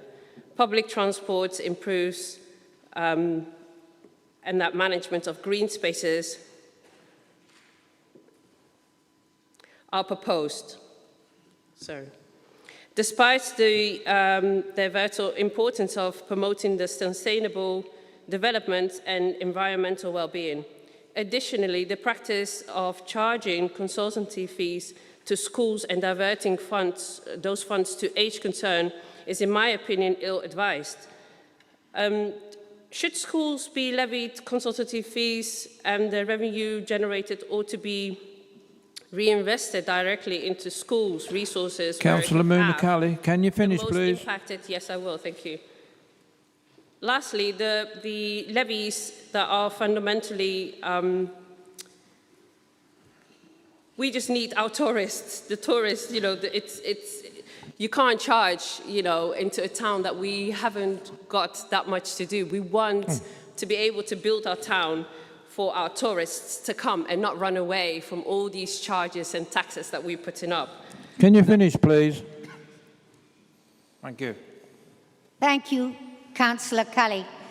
I will take talk from Councillor Little, Davenport, Gallieva, Lister and Last.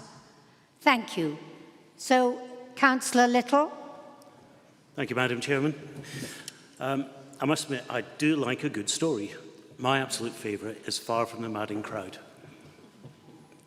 Now, I know Hardy isn't for everyone, but there are other works of fiction out there.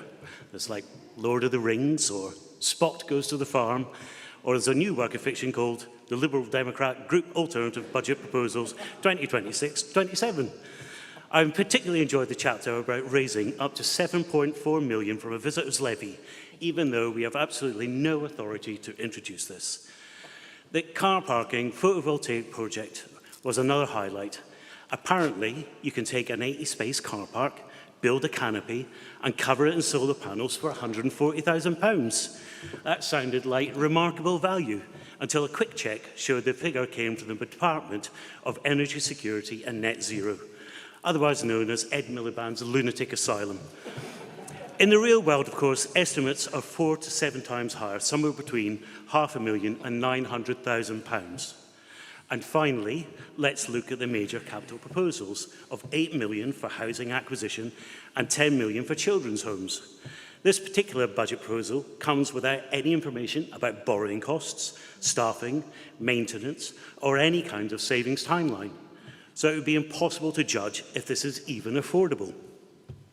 All I can say about this work of fiction is that the plot is shaky, the characters are wooden, and I never was much of a fan of fantasy.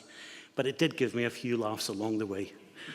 Look, I get it, I really do. There are good intentions in this Liberal Democrat budget. We all share the aims of protecting residents and supporting communities, but good intentions don't balance budgets, nor deliver for taxpayers. But thank you.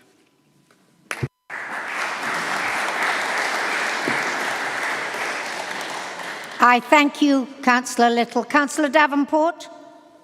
Oh, do I press it this time? No, right. Okay. The problem with these amendments is that we must agree with all or none of the recommendations, and I'm struggling a little with that, and especially when you only get 2 minutes. So I wanted to speak about the solar panels on this because I love solar panels. I've got solar panels on my own home. They're not a slogan, they're not a hoax, they're sitting on my roof. And my monthly fuel bill is currently, even through the winter, £23 a month, 23. At a time when families are struggling with energy costs, that's not an ideology, that is common sense. Solar panels are brilliant because they do two things at once. They cut your bills and they cut carbon. They give households more control, more stability and protection from the volatile global gas prices. That's energy security, not just for one home, but for our country. They're quiet, they sit there doing their job, and every time the sun shines, they pay you back. That's progress, and I really do think we should be investing more into that. Thank you.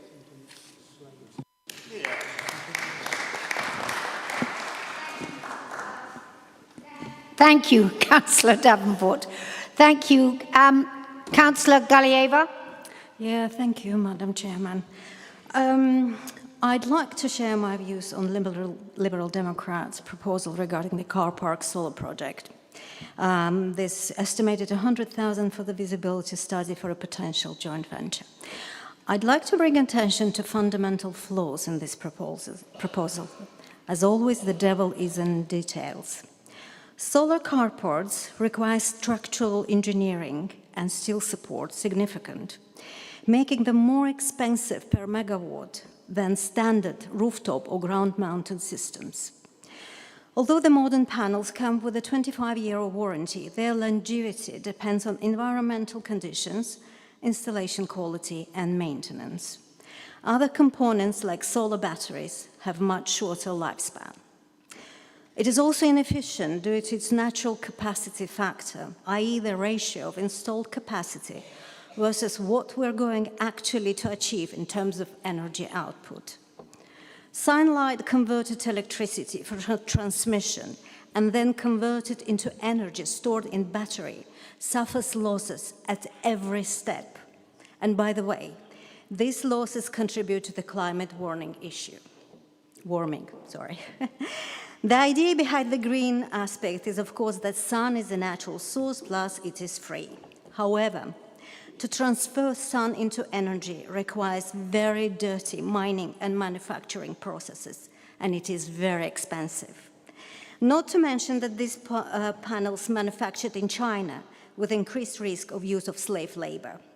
Recycling of these panels is also quite tricky due to some toxic materials used in their manufacturing. Can you finish, please, Councillor? Just finishing. In conclusion, this proposal is ill thought through, incomplete, with inaccurate cost-benefit analysis.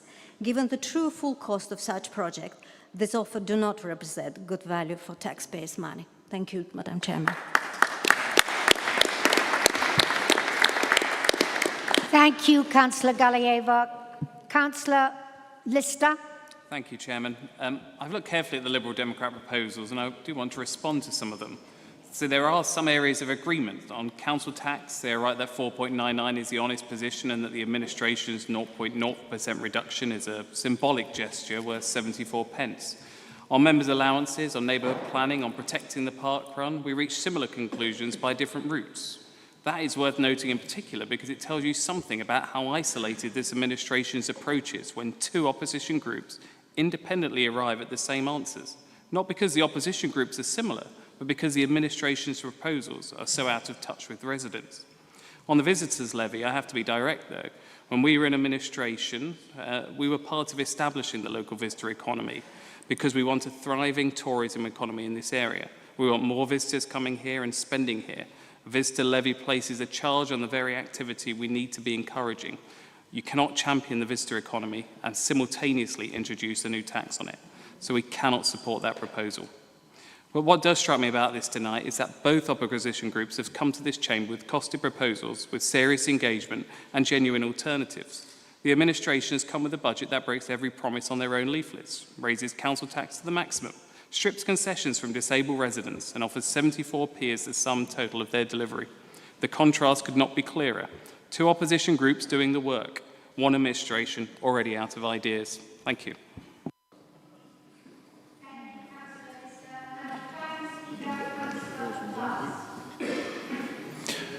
Thank you, Madam Chair. The Liberal Democrats would like us to invest £80,000 on a digital and creative industries feasibility study. We don't support that as an option and we don't want to adopt it. An interesting long-term economic development idea, but not a priority use of one-off reserves at a time when the contingency has only just been stabilised. For future consideration when reserves are more robust, perhaps. Moving on to the visitor levy advocacy from the Liberal Democrats. Not adopted and not supported by this administration. A visitor levy is a new tax on tourism, businesses and their customers. This administration does not advocate for new tax-raising powers. If the Lib Dems want to lobby government for additional taxation mechanisms, that's a matter for them, not for this administration. Thank you, Madam Chair.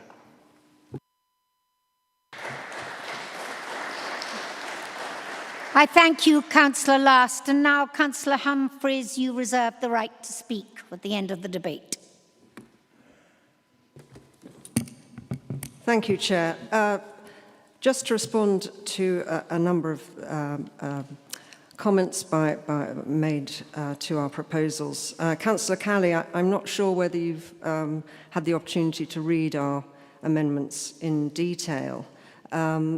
We're addressing the high spend services. We can't address absolutely everything. Our sixth amendment is all about the purchase of social housing and addressing the desperate need for it. We do, as regards the green agenda, for which is a high priority for us, of course, we've suggested the solar panels in car parks and also investing in the green energy as well as the digital and creative industries, or looking at a feasibility study.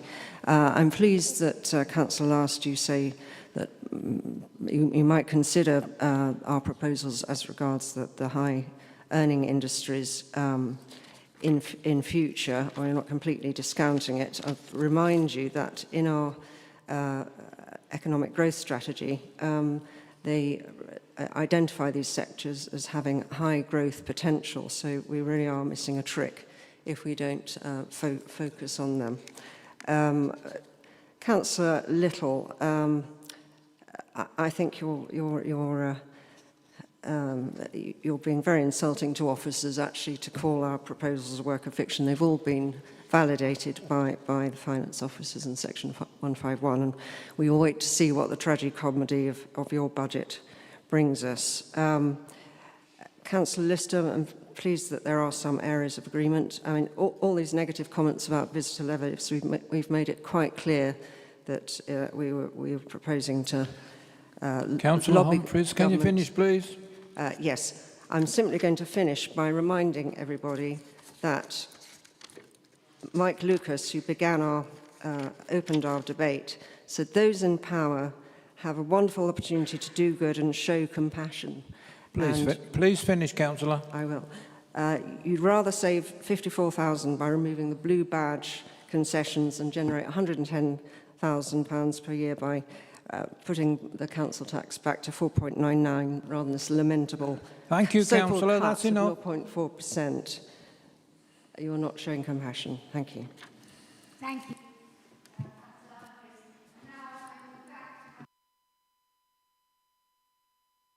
Dear, I'm not apparently online. Councillor Jonathan Harris, I return to you to finish the debate. Thank you, Chair. Councillor Happy, delighted to have made an old man happy with your reading.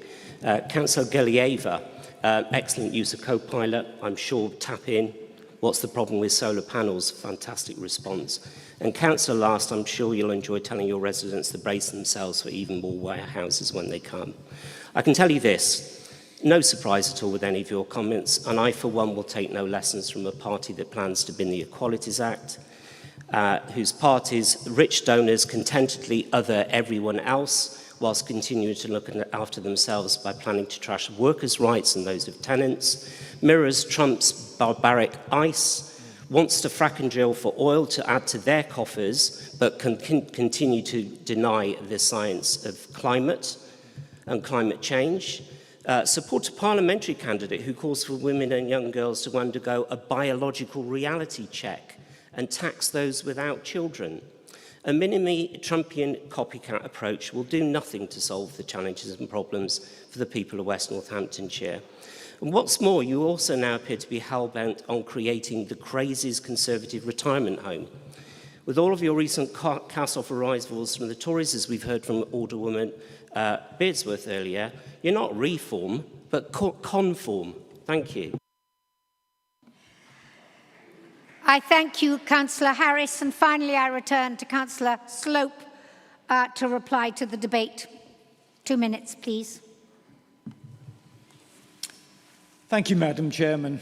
Again, where officers assess any element of this alternative proposal as warranting further work, the administration will ensure it's properly explored. We look at various requests on a weekly basis, whether it's a therapeutic centre that needs some land or a cricket club that needs support. Come and speak with us. With a business case, no need to wait for budget day. A budget amendment is not the right vehicle for uncosted aspirations. On that basis, I ask members to reject the amendment. Thank you. I thank you, Councillor John Slope. And now we will proceed to the block vote. I thank you.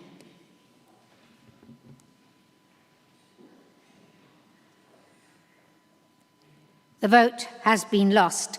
We will now be taking the statement from the non-aligned councillor, and I think it's Councillor Ian McCord, and after that we will take a break. My apologies, Councillor Davenport, you wish to speak too. You're not denied, don't worry.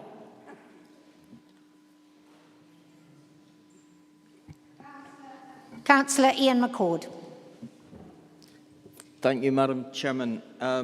First off, Sally, I've ordered the book. In the short time that I have, I want to speak more in my capacity as chair of the Scrutiny Committee. And I believe we should amend our speaking protocol that the chair of the Scrutiny has a formal allocated speaking slot. Given the scale of the issues we examine, Scrutiny should have a consistent voice in this debate. It's not special pleading. I will just use my time now to do it. I've said it many times in this chamber, we cannot fix council finances unless we fix care. And Scrutiny took an initial look at the Children's Trust budget. What we heard was a willingness to talk about almost anything except the money. Adult social care too offer the committee very limited confidence that they will stay within their budgets for the year ahead. Our current position is around 9 million overspent, and we carry precisely the same structural risks into this budget as we do every year. Two areas with open-ended demand create open-ended financial exposure, and that forces every other part of the council to stretch, squeeze and support that pressure. There is a glimmer of hope with the SEND position from National Government and helped with the statutory override. Now, in plain English, it's a reverse UNO card, a temporary rule that allows councils to break normal accounting conventions. Let's be honest with ourselves. Without that override, it would be extremely difficult for this council and practically every upper-tier council in the country to function in a financially sustainable way. And we also must recognise the consequence. WNC taxpayers are effectively running an overdraft on behalf of central government for SEND costs. That strains our cash flow, limits on what we can invest and reduces our ability to earn returns on those investments. Now, fair funding has resulted in less money appearing than was indicated by government. Can you finish, please? The £6.5 million appeared because of lower levy on business rates, not a suitcase of fivers from government. And they moved away money from WNC to more labour-friendly areas. And finally, can I thank you for listening to residents and stepping away from the damaging parking proposals in our market towns. Thank you, Chairman. I thank you, Councillor Ian McCord. Councillor Julie Davenport, could you address the floor? Yeah. I cannot support this budget because it is built on political fraud. Reform raised the issue of fraud during the election, and scrutiny is always welcome. But the real fraud was not the previous administration. It was the promises made to the public that were never deliverable in the first place. You speak often about your mandate, but getting people to vote for everything they want is easy. Delivery is what counts, and delivery, you've failed. I listened to the responses from Councillor Slope to legitimate opposition questions. At the last Cabinet meeting, serious financial concerns were dismissed with the phrase, "It's just theatrics." Holding the executive to account is not theatrics. Asking where the promised savings are is not theatrics. Questioning how you will fund your commitments is not theatrics. So what is disrespectful is brushing aside scrutiny, because it is not just opposition councillors you're dismissing, it is the residents and businesses who voted for you in good faith. We are the ones facing disillusioned residents who want to know, where is the money you said you'd find? Where are the efficiencies you promised? Why were the council's finances not properly understood before such sweeping commitments were made? You won seats from capable councillors who treated this chamber and our residents with respect. And in return, residents deserve honesty, not your slogans. This is not about theatrics, it is about accountability. And don't mention the other parties, because you said reform is different. Councillor Davenport, can you finish, please?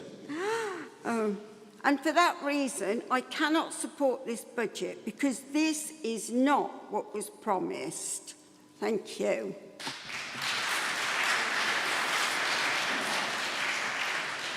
I thank you, Councillor Davenport. And now, before we go to step 6, which is the debating of the substantive budget, I suggest we take a 15-minute break. Can I have you back, please, by 5 to 8?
Down, please.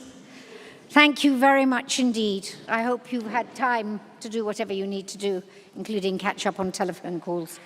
Right, we return to the debating of the substantive budget.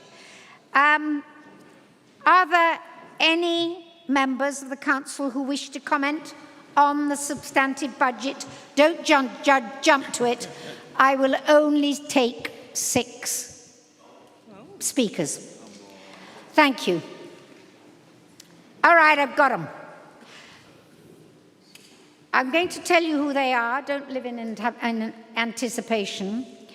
Councillor McCord, Aldridge, Tarbon, Purser, Councillor Smith and Huck. Thank you.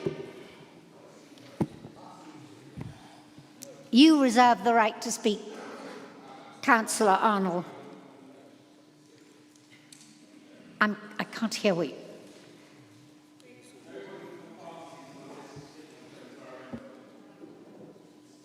Hold on 1 second. I'll have a talk with the monitoring officer. If you have somebody to speak, who you're going to have? I'll take one. No. As a...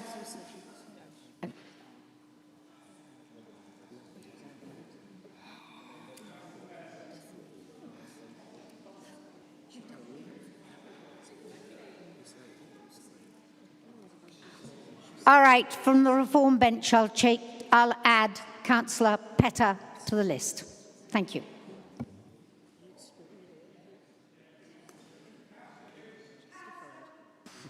Councillor Ian McCord, thank you. Thank you, Madam Chairman. So here we are with the first Reform budget, and given the early fireworks and the bold pledges to cut waste, I must confess I was expecting Arnold's agenda for the annihilation of avoidable waste, a radical slash-and-burn financial alternative. Alas, what we've been given really looks like, remarkably, like last year's Tory budget wearing a slightly different tie.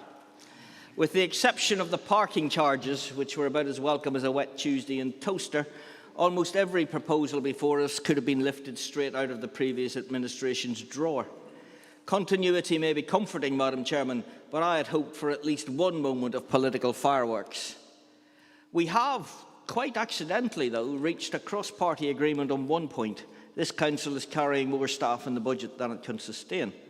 The Conservatives suggesting trimming headcount. I suggest we finish the job properly and use AI to redesign how we operate, not to cut for the sake of it, but to free resources for the things residents actually notice: roads, maintenance and visible public services. On parking, we need a solution that ends the endless arguments.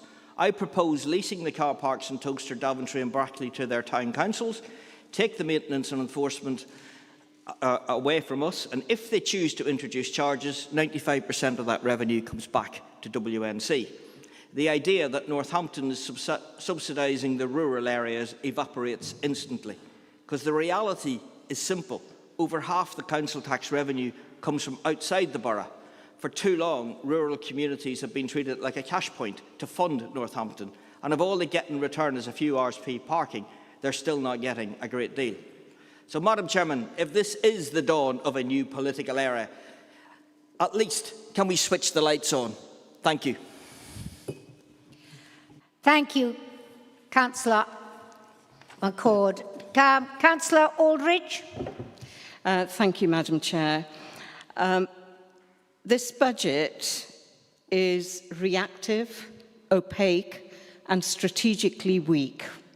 I want to highlight 3 areas amongst many, and some of those areas have been spoken about already, but I still want to emphasise these.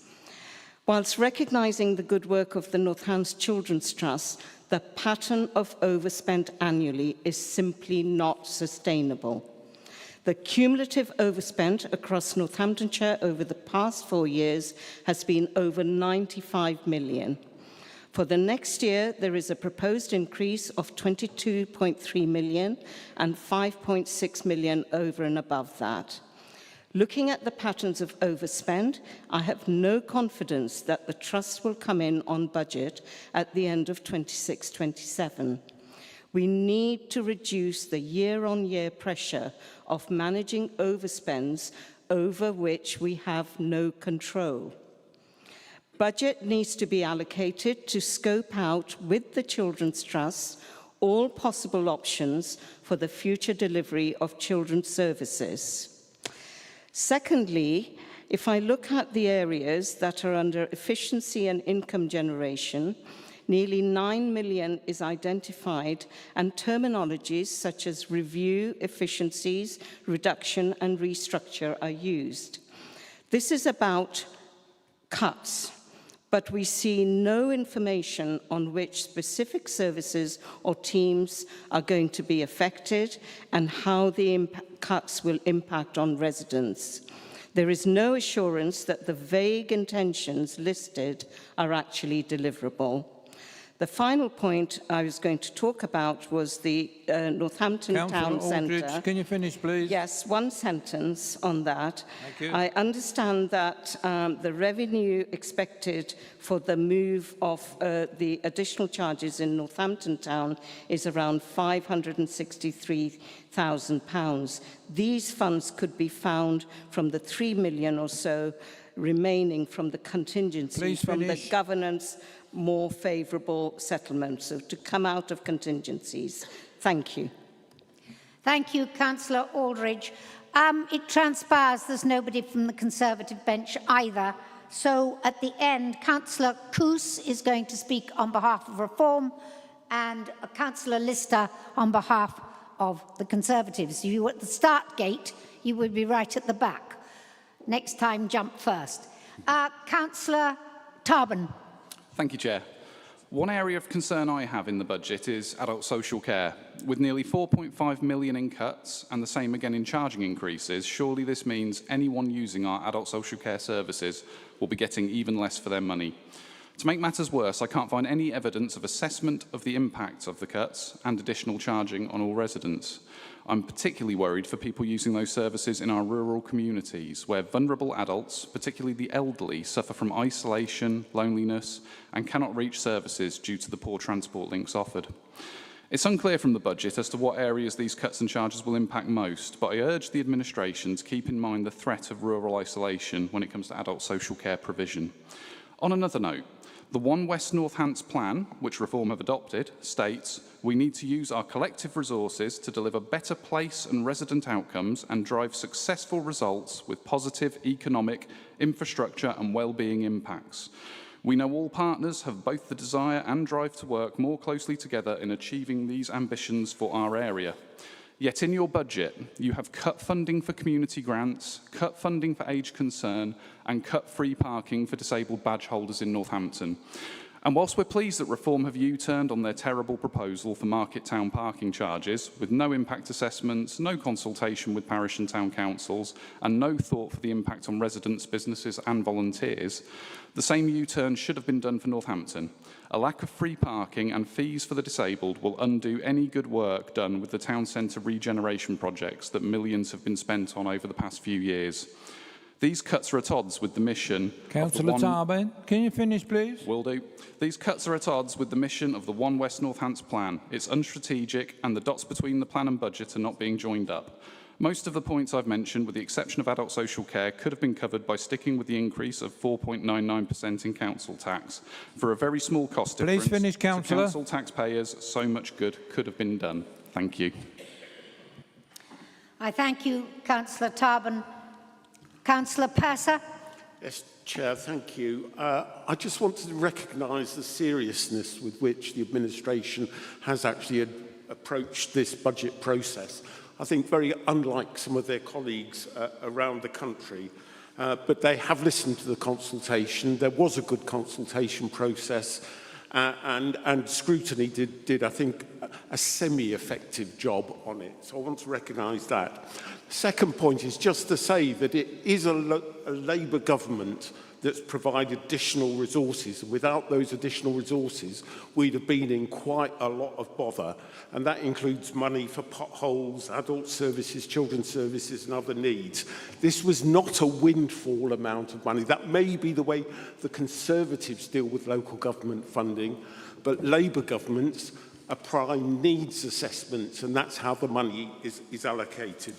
The third point, again, picking up this issue of adult services, I think we really are waiting for the Casey report to come out, because I think where we're at the moment, some families bear far too much of a burden in funding their care costs. And also, I think as council taxpayers, we are also bearing too much of those costs at the moment. So I really hope that we have the Casey report produces some way ahead with what is a very difficult area of our funding. Thank you, Chair. Thank you, Councillor Purser. I now move on to Councillor Smith. Thank you, Chair. Firstly, I just want to address the way in which the opposition group amendments were treated in the earlier debate. This budget setting meeting tonight is the democratic vehicle by which the voices of all councillors can be heard, and most importantly, all electors who elected them into their roles. So to scoff at budget amendments on the grounds that they are not produced by the administration, and to scoff at them on the grounds that they can be introduced at any time, is to deny the democratic vehicle by which constituents' voices can be heard. Firstly, I wanted to say that this budget fails to do a lot of things. We heard sustainable mentioned frequently earlier on, but it is not sustainable to include no effective environmental or green measures in a budget that supposedly looks to the future. It is not sustainable to underfund community services that keep our people going, that support people in our society. If you fail to invest in those services early on, you will pay the price later on, when we know that some of the biggest health impacts in our town, particularly of Northampton, come from air pollution. It is absolutely vital to budget for measures to decrease that issue of air pollution, when we know that where failures of services and community have stepped up frequently to support people, it is madness to underfund those. Sustainable does not mean stagger on as we are and hope that it works out for the best. Sustainable means to actively plan for the future, to use the vision to understand where we're going, not to have climate change denial, but to recognise we need to invest in people and environment if we're to have a sustainable future. I thank you, Councillor Smith. I now... Thank you, Madam Chair. This is not a reform budget. This is a Tory continuity budget. Reform promised change. It's in the name. But when the opportunity came to redirect and reshape this council, nothing meaningful changed. Instead, we see broken promises, including a rise in council tax. Calling it a smaller increase doesn't change the fact that it's still an increase. Residents were promised otherwise. And what they are getting in return? There's no green agenda, nothing meaningful for families, no clear delivery on regeneration, and no proper response to the pressure points in east of Northampton and in our town centre. Northampton is being neglected once again. A lot of reform councillors say how it is a big advantage that they come from a world of business, not politics. But it doesn't show in a way that you've dealt with the businesses in Northampton community.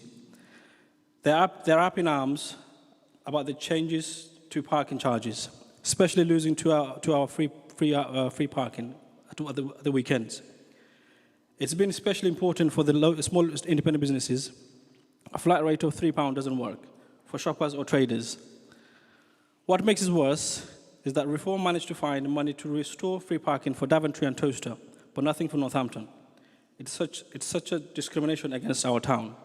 So once tonight is over, I would ask the leader and the portfolio holder for local economy to sit down with the local traders and the Castlewood councillors to provide a practical solution for this ongoing crisis. This budget lacks ambition, lacks urgency, and breaks promises, and it's especially hard on Northampton. West Northants deserves better. Thank you, Madam Chair. I thank you, Councillor Huck. As stated, we will now move on to Councillor Petter. Oh, hello. Yeah, thank you. I want to address parking charges in our rural towns and weekend parking in Northampton Town Centre. because as promised, we were going to be open and honest, and that's exactly what we've done. Our principle is simple. If you use a service, you contribute to its cost. There is a user pay approach which applies across West Northamptonshire. For years, this issue was avoided, not because it was complex, but it was uncomfortable.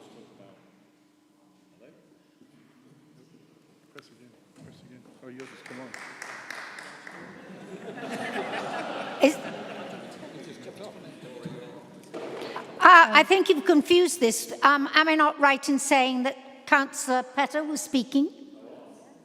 We didn't do a thing. Apparently, there was a legitimate fault down the line. Councillor Petter, could you please continue? Councillor Coos, no. Thank you. Thank you. Sorry about that. Ian, hadn't quite finished, but sorry about that.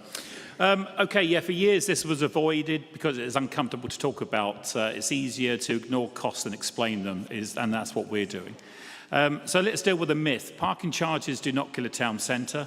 Town centres decline when there's no reason to visit, when investment stalls, and when leadership lacks vision. Our previous administration did this and a lot more.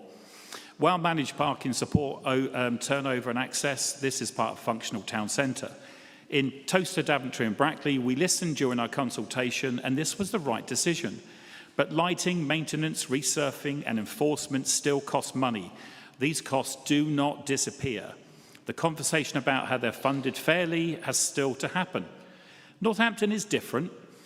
We are established, we use heavily used car parks, they're real infrastructure costs, and weekend demand is real, and it's reasonable that weekenders, people who use it, contribute. This is not about being rigid. As Councillor Slope was about to say previously, if BID and other event organisers can show a temporary adjustment delivers immeasurable economic benefits, of course we will look at it, absolutely. Evidence matters. But there is no free option. These charges are not a punishment, they are a result of confronting reality. Leadership means explaining hard decisions, not ducking away from them. And as we said at the beginning, we would look at the honest and what it looks like. And so if anybody does want to talk to me and actually work out ways we can support Northampton, I am, of course, completely open to that. But I 100% support this budget. Thank you. I thank you, Councillor Lister. And now, sorry, Councillor Petter. And I now move on to Councillor Lister. These were late speakers. Thank you. Me? No. Me? What? But you just said I could. No. I've said no because I agreed with Councillor Arnold that there would be one Reform and subsequently one Conservative. So Councillor Petter was nominated and now Councillor Lister. I thank you. Thank you, Madam Chairman. Well, last May, Reform UK pushed leaflet through the letterbox of West Northamptonshire. On one in bold, reduce waste and cut your taxes. Reform will fix it, they proclaimed. They promised to cut your taxes. Their first act is to raise council tax to the maximum permitted and then make a symbolic 0.04% adjustment worth 74p. They promised a full audit of every deal and every contract. Doge came, Doge went home empty-handed. Not one finding, so they abandoned that promise too and helped themselves to 6.4 million from the pension, rolled forward the base budget and hiked fees across the board. The transformation they promised does not exist. They promised to ease the burden on residents. Instead, they proposed parking charges which provoked 15,000 petition signatures and forced a chaotic U-turn, only made possible when a government windfall gave them the cover. And while that row also played out, the original budget was still scrapping free parking in Northampton and stripping blue badge concessions from disabled residents entirely. In just 1 week, over 1,400 people have signed a petition against the Northampton charges. These were set up by Conservative councillor Taylor Cowley-Colton and James Hill. This is not easing the burden. This is finding new ways to extract cash. They promised to fix the debt. Their own leaflet complained about 587 million in borrowing. But look at the documents they are asking you to vote for tonight. Their Treasury management strategy shows external borrowing rising to 987 million. Their capital finance requirement is up 111 million in a single year. Far from fixing the debt they complained about, their own medium-term financial plan actively bakes in another £47 million in brand new prudential borrowing. This is the politics of populist fantasy. Point at a problem, promise to fix it, and then massively expand the council's credit card while hoping nobody checks page 29 of your own document. Every Reform member in this chamber will walk out Councillor tonight Lister, will you having finish, voted please? for a budget that breaks every single one of these promises. They will go back to their wards and explain to residents why council tax went up, parking charges went up, green bends went up, why the auditors never came, and Please why the finish, borrowing they Councillor. complained about has risen on their watch. Promise everything, deliver nothing, and then when reality Enough, bites, please, Councillor. blame someone else. Thank you. Thank you.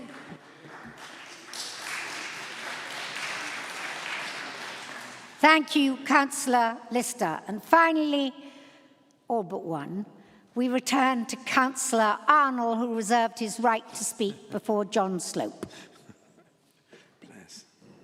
Thank you, Madam Chairman. Thank you to all members in the Chamber for contributing to a fairly lively, colourful debate tonight. So we've heard quite a lot. I'm not going to add much more to Councillor Petter's reasoning for parking. I will pay some attention to the consultation. It was clearly the largest consultation on a budget that West Northampton's ever seen. I believe the previous administration succeeded with around 400 responses, and we leveraged over 3,000. So to our comms team and our officers for engaging in that, they did an absolutely marvellous job in doing that and providing us with the interim reports to allow us to make final decisions in the proposals. So they may say a U-turn. I call it listening. And that's what we promised to do when we stood for office. And we did listen and we act. To the points on debts, this council is strangled by legacy debts from fiscal incompetence from 20 years. And I'll be gentle because there are members present who formed part of that county council before and voted for some of those decisions that caused the problems we face today. It's what it is. £18 million a year could be spent on roads, highways, social care, everything. And I see members nod in support of that point. The pride in place money we don't get from the government. You've seen me lobbying. I spoke to Mike Reader earlier. I will speak to him again and other ministers. The pride in place money we've seen go to Kettering. 3 estates in Kettering, Corby and Wellingborough, £20 million over 10 years. And we have a town centre half the size of one of those towns with high levels of deprivation and no money. It's got to stop. It will stop. It will stop in 29 at the latest when reform gets into central government. And the last point, if I may, in my 16 seconds, is the point on devolution and our issues that we face in West Northants. We're roughly £300 million short in funding that would transform our area, provide connectivity to wider areas and unlock much more potential than we've been able to do for a number of years. And our work with the Ministry will continue. Councillor Arnold. I will, Vice Chairman, thank you. We will continue our work to lobby government. We will work with the ministers, cross-party, and we will, with any hope, unlock our potential for the future. Thank you.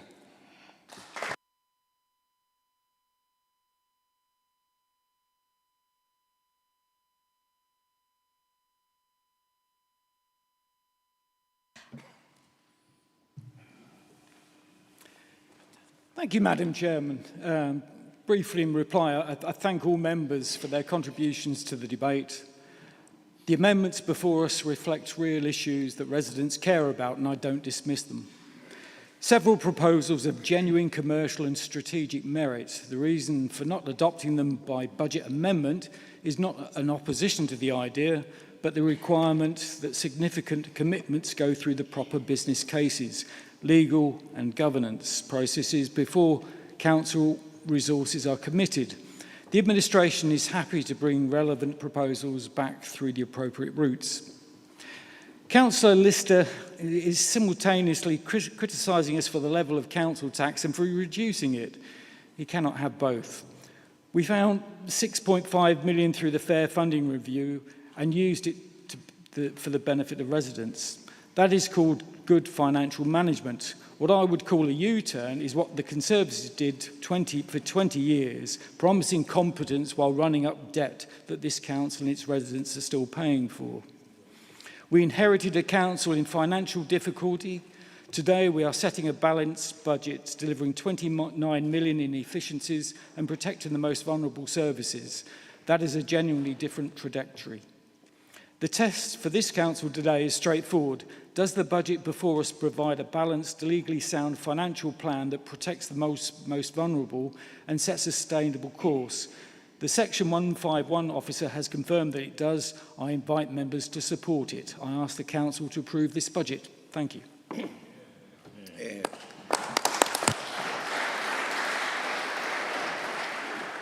I thank you, Councillor Slope. I've now discovered why you thought it was 5 minutes. You had 5 minutes then, 2 minutes earlier on. Sorry, I should have reminded you. My apologies. And now, ladies and gentlemen, this is the denouement of the evening. We have to vote. Please remember what the monitoring officer have said and do so wisely.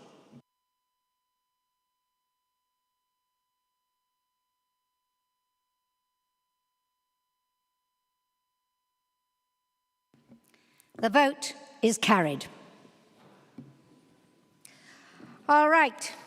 I broke you early because I think we all needed a break. So we now go on to item 7, the Housing Revenue Account Budget 2026 and the Medium-Term Financial Plan. Once again, I return the floor to Councillor Slope to introduce the report and move the proposal. This time, you have 5 minutes. Thank you. Thank you, Madam Chairman. Excuse me. I move item 7, the Housing Revenue Account Budget for 26-27. The HRA is a ring-fenced account that stands entirely separate from the general fund.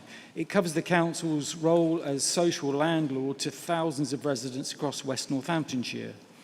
The final HRA revenue budget is set at 71.7 million, an increase from the draft position, driven primarily by higher income from new supported housing schemes, including Oasis House, and updated calculations of our capital financing requirements. The headline proposals are as follows. An average rent increase of 4.8%, so that's CPI 3.8% plus 1%. Average £5.51 per week, new average rent per week, 120.31 pence from 114.80.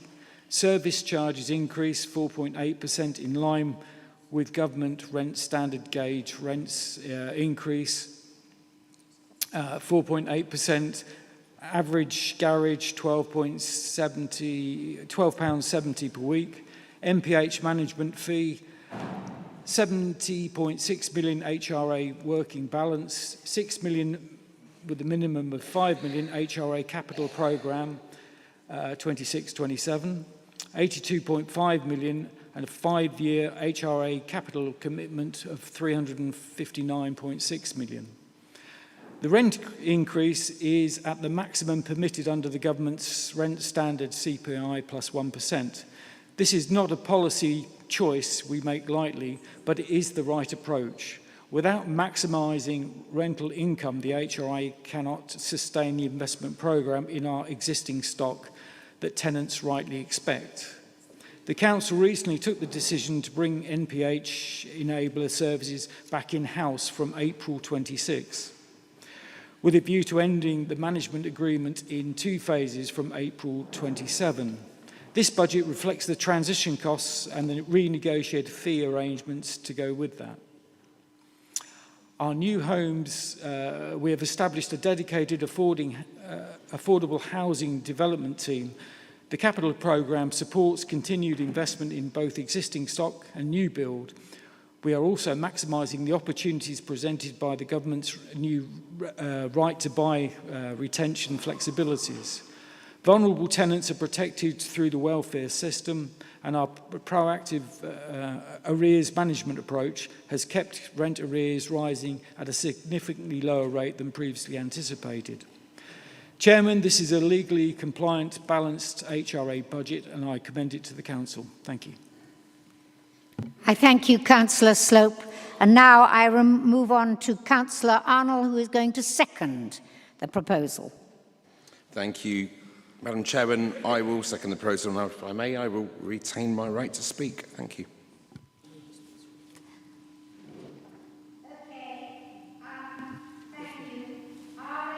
Members of the Council who wish to comment on this item, I will take 6 speakers. Councillor Hastie, Councillor Keeble, Councillor Davenport, Councillor Ashraf to begin with. Thank you. Councillor Ashraf. Thank you, Chair. I first wish to thank all the officers for working really hard to put this huge report together. I know how much work goes into this. The Council is proposing to enter Local Authority Housing Fund Round 4, a programme with a total cost of 13.26 million, of which 7.49 million must be funded by the Council, with the properties ultimately transferring into the housing revenue account.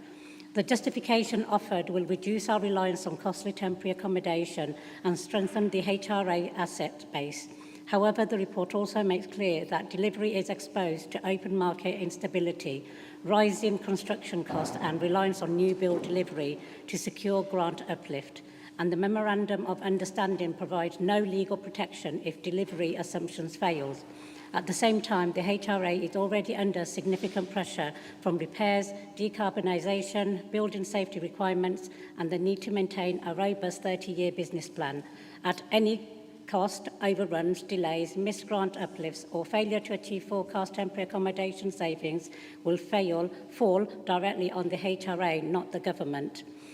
With Round 4 requiring 7.49 million of council match funding against 5.77 million of grant, with any cost overruns, delivery delays or missed grant uplift falling directly on the housing revenue account, it is not clear what the maximum financial risk to the HRA would be and if delivery assumptions fail, and at what point would the council pause or withdraw from the programme to protect tenants and the long-term HRA business plan. Thank you. I thank you, Councillor Ashraf. Councillor Hastie. Thank you, Madam Chair. Firstly, I'd like to also echo Councillor Harris's comments about the Ukrainian situation and the 4-year anniversary. I'd also like to thank members across all parties for their support for a recent trip that I did to Ukraine getting back last Saturday. Thank you very much.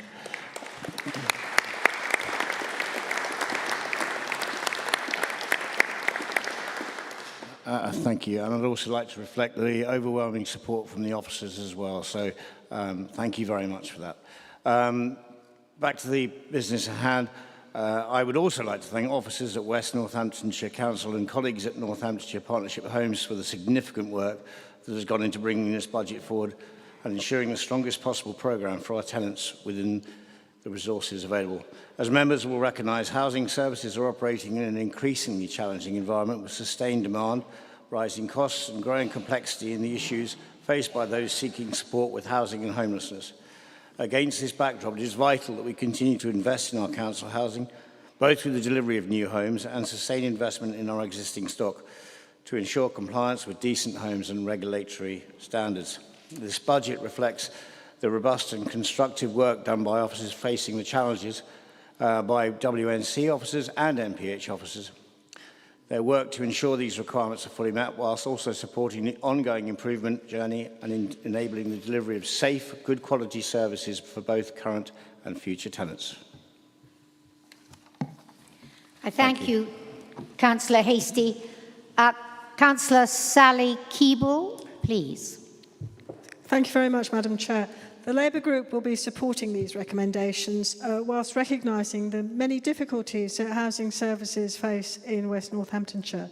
For Daventry and South Northampton, obviously the situation is very different because of the stock transfers that took place previously, leaving Northampton Partnership Homes as the only council social housing provider, arm's length, for Northampton, and some of what's happening now is a legacy of those decisions.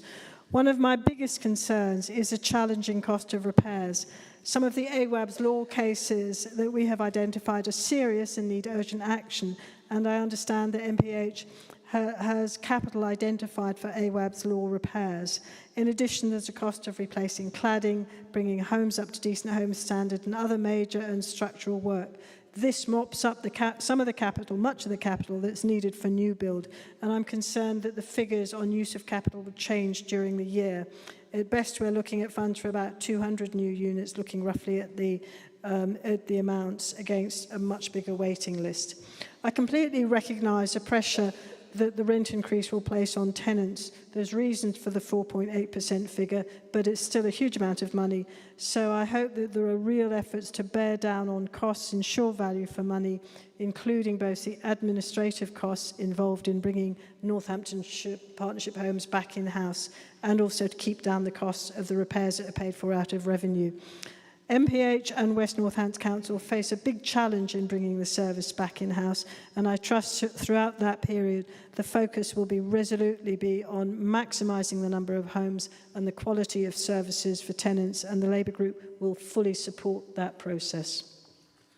Thank you. I thank you, Councillor Keeble. And finally, if there are any, I have places for 2 more if anybody wants to speak, but finally, at this moment, Councillor Davenport. Oh, thank you, Chair. I'll try. My voice is starting to go now. I find it a bit rich that we heard from Reform condemning past administrations for debt as if they'd bankrupted the earth, while lining up to borrow large sums themselves. Unless I've got that wrong, and I had the debt profile upside down. You can't spend an election shouting from the sidelines, reckless debt and finance is a mess, and then pick up the chequebook the moment you're in charge. Can you see the hypocrisy? If borrowing was financial mismanagement in your view, if it was then, it is now. And if it's responsible investment now, it was then. Principles don't change just because you've swapped shouting from the sidelines to taking seats in here. And it would be nice to have an apology at some point for the abuse that we all got about corruption and fraud and how dreadful councillors were, and that they should be shaking in their boots, your supporters were saying, because they'll be carted off to the police station for all that fraud. But to you, that's just theatrics, isn't it? Let's just insult everybody and get elected. I've already seen problems with MPH when it comes to voids not being painted. They've had to cut back so much that I've seen the photographs, and this is what they're being told to do now, is to cut back. And that has consequences. Can you please finish, Councillor Davenport? Yeah, so it's not so easy, this local government lark, is it? That's it. I thank you, Councillor Davenport. All right, having no further speakers, I return to Councillor Arnold. You reserved your right to speak, and therefore will you please second the proposal?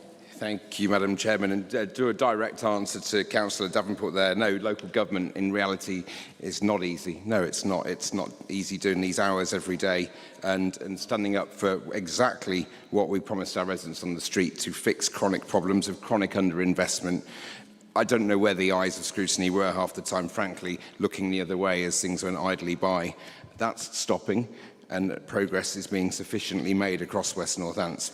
Very briefly on housing, and commend again our officers and Councillor Hastie in the housing portfolio, with support from members of the opposition about the NPH decision, that it's absolutely the right one. It has the support in this House, it has the support of our officers, and we're doing great things there. I look forward to the next year of the transition, bringing that in-house, supporting the excellent colleagues that work at NPH in that transition of bringing them in, and then seeing that part of the West Northants workforce of the future. I think there's a really, really bright horizon ahead. So I absolutely second this proposal and commend it to Council. Thank you. I thank you, Councillor Arnold. All right, finally, I return to Councillor Slope, and in this moment you have 2 minutes to speak. Thank you, Madam Chairman. I think it's all been said by Councillor Arnold, and in fact, with very good contributions from Councillor Hastie and Councillor Keeble. It will be challenging to keep up with the repairs and the costs, and we've seen that moving forward. It's something we're determined to do, and I know Councillor Hastie is really working towards that as well. But with that, I commend this budget to the Council. Thank you. Thank you, Councillor Slope, for being short, sharp and sweet. However, we now have to take the vote. Ladies and gentlemen, you know what to do.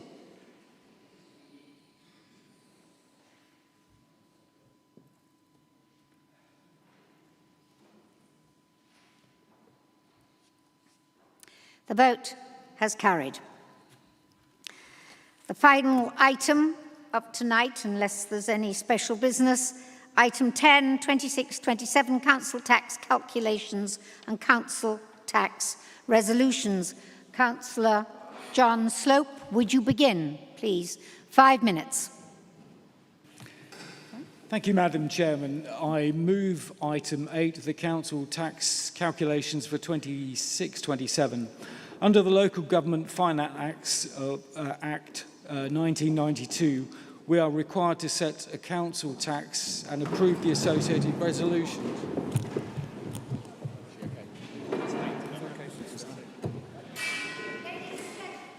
Ladies and gentlemen, can you please remain in your seats?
Ladies and gentlemen, there's been a medical emergency, I think you're all aware, and we will certainly wish Councillor Cole well. We all know she hasn't been terribly fit through the last year.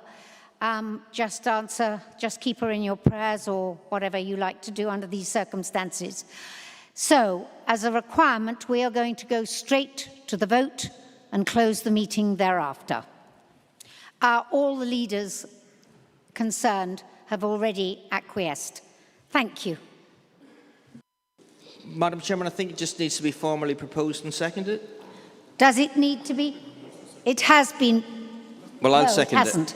It hasn't been proposed. Can I have a... I'll take Councillor Arnold from the floor and seconded as Councillor McCord has already indicated. Thank you.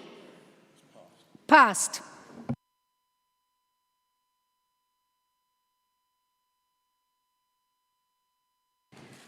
Hardly surprising, the vote has carried. Before we break for tonight, may I just say thank you for working in collaboration with one another.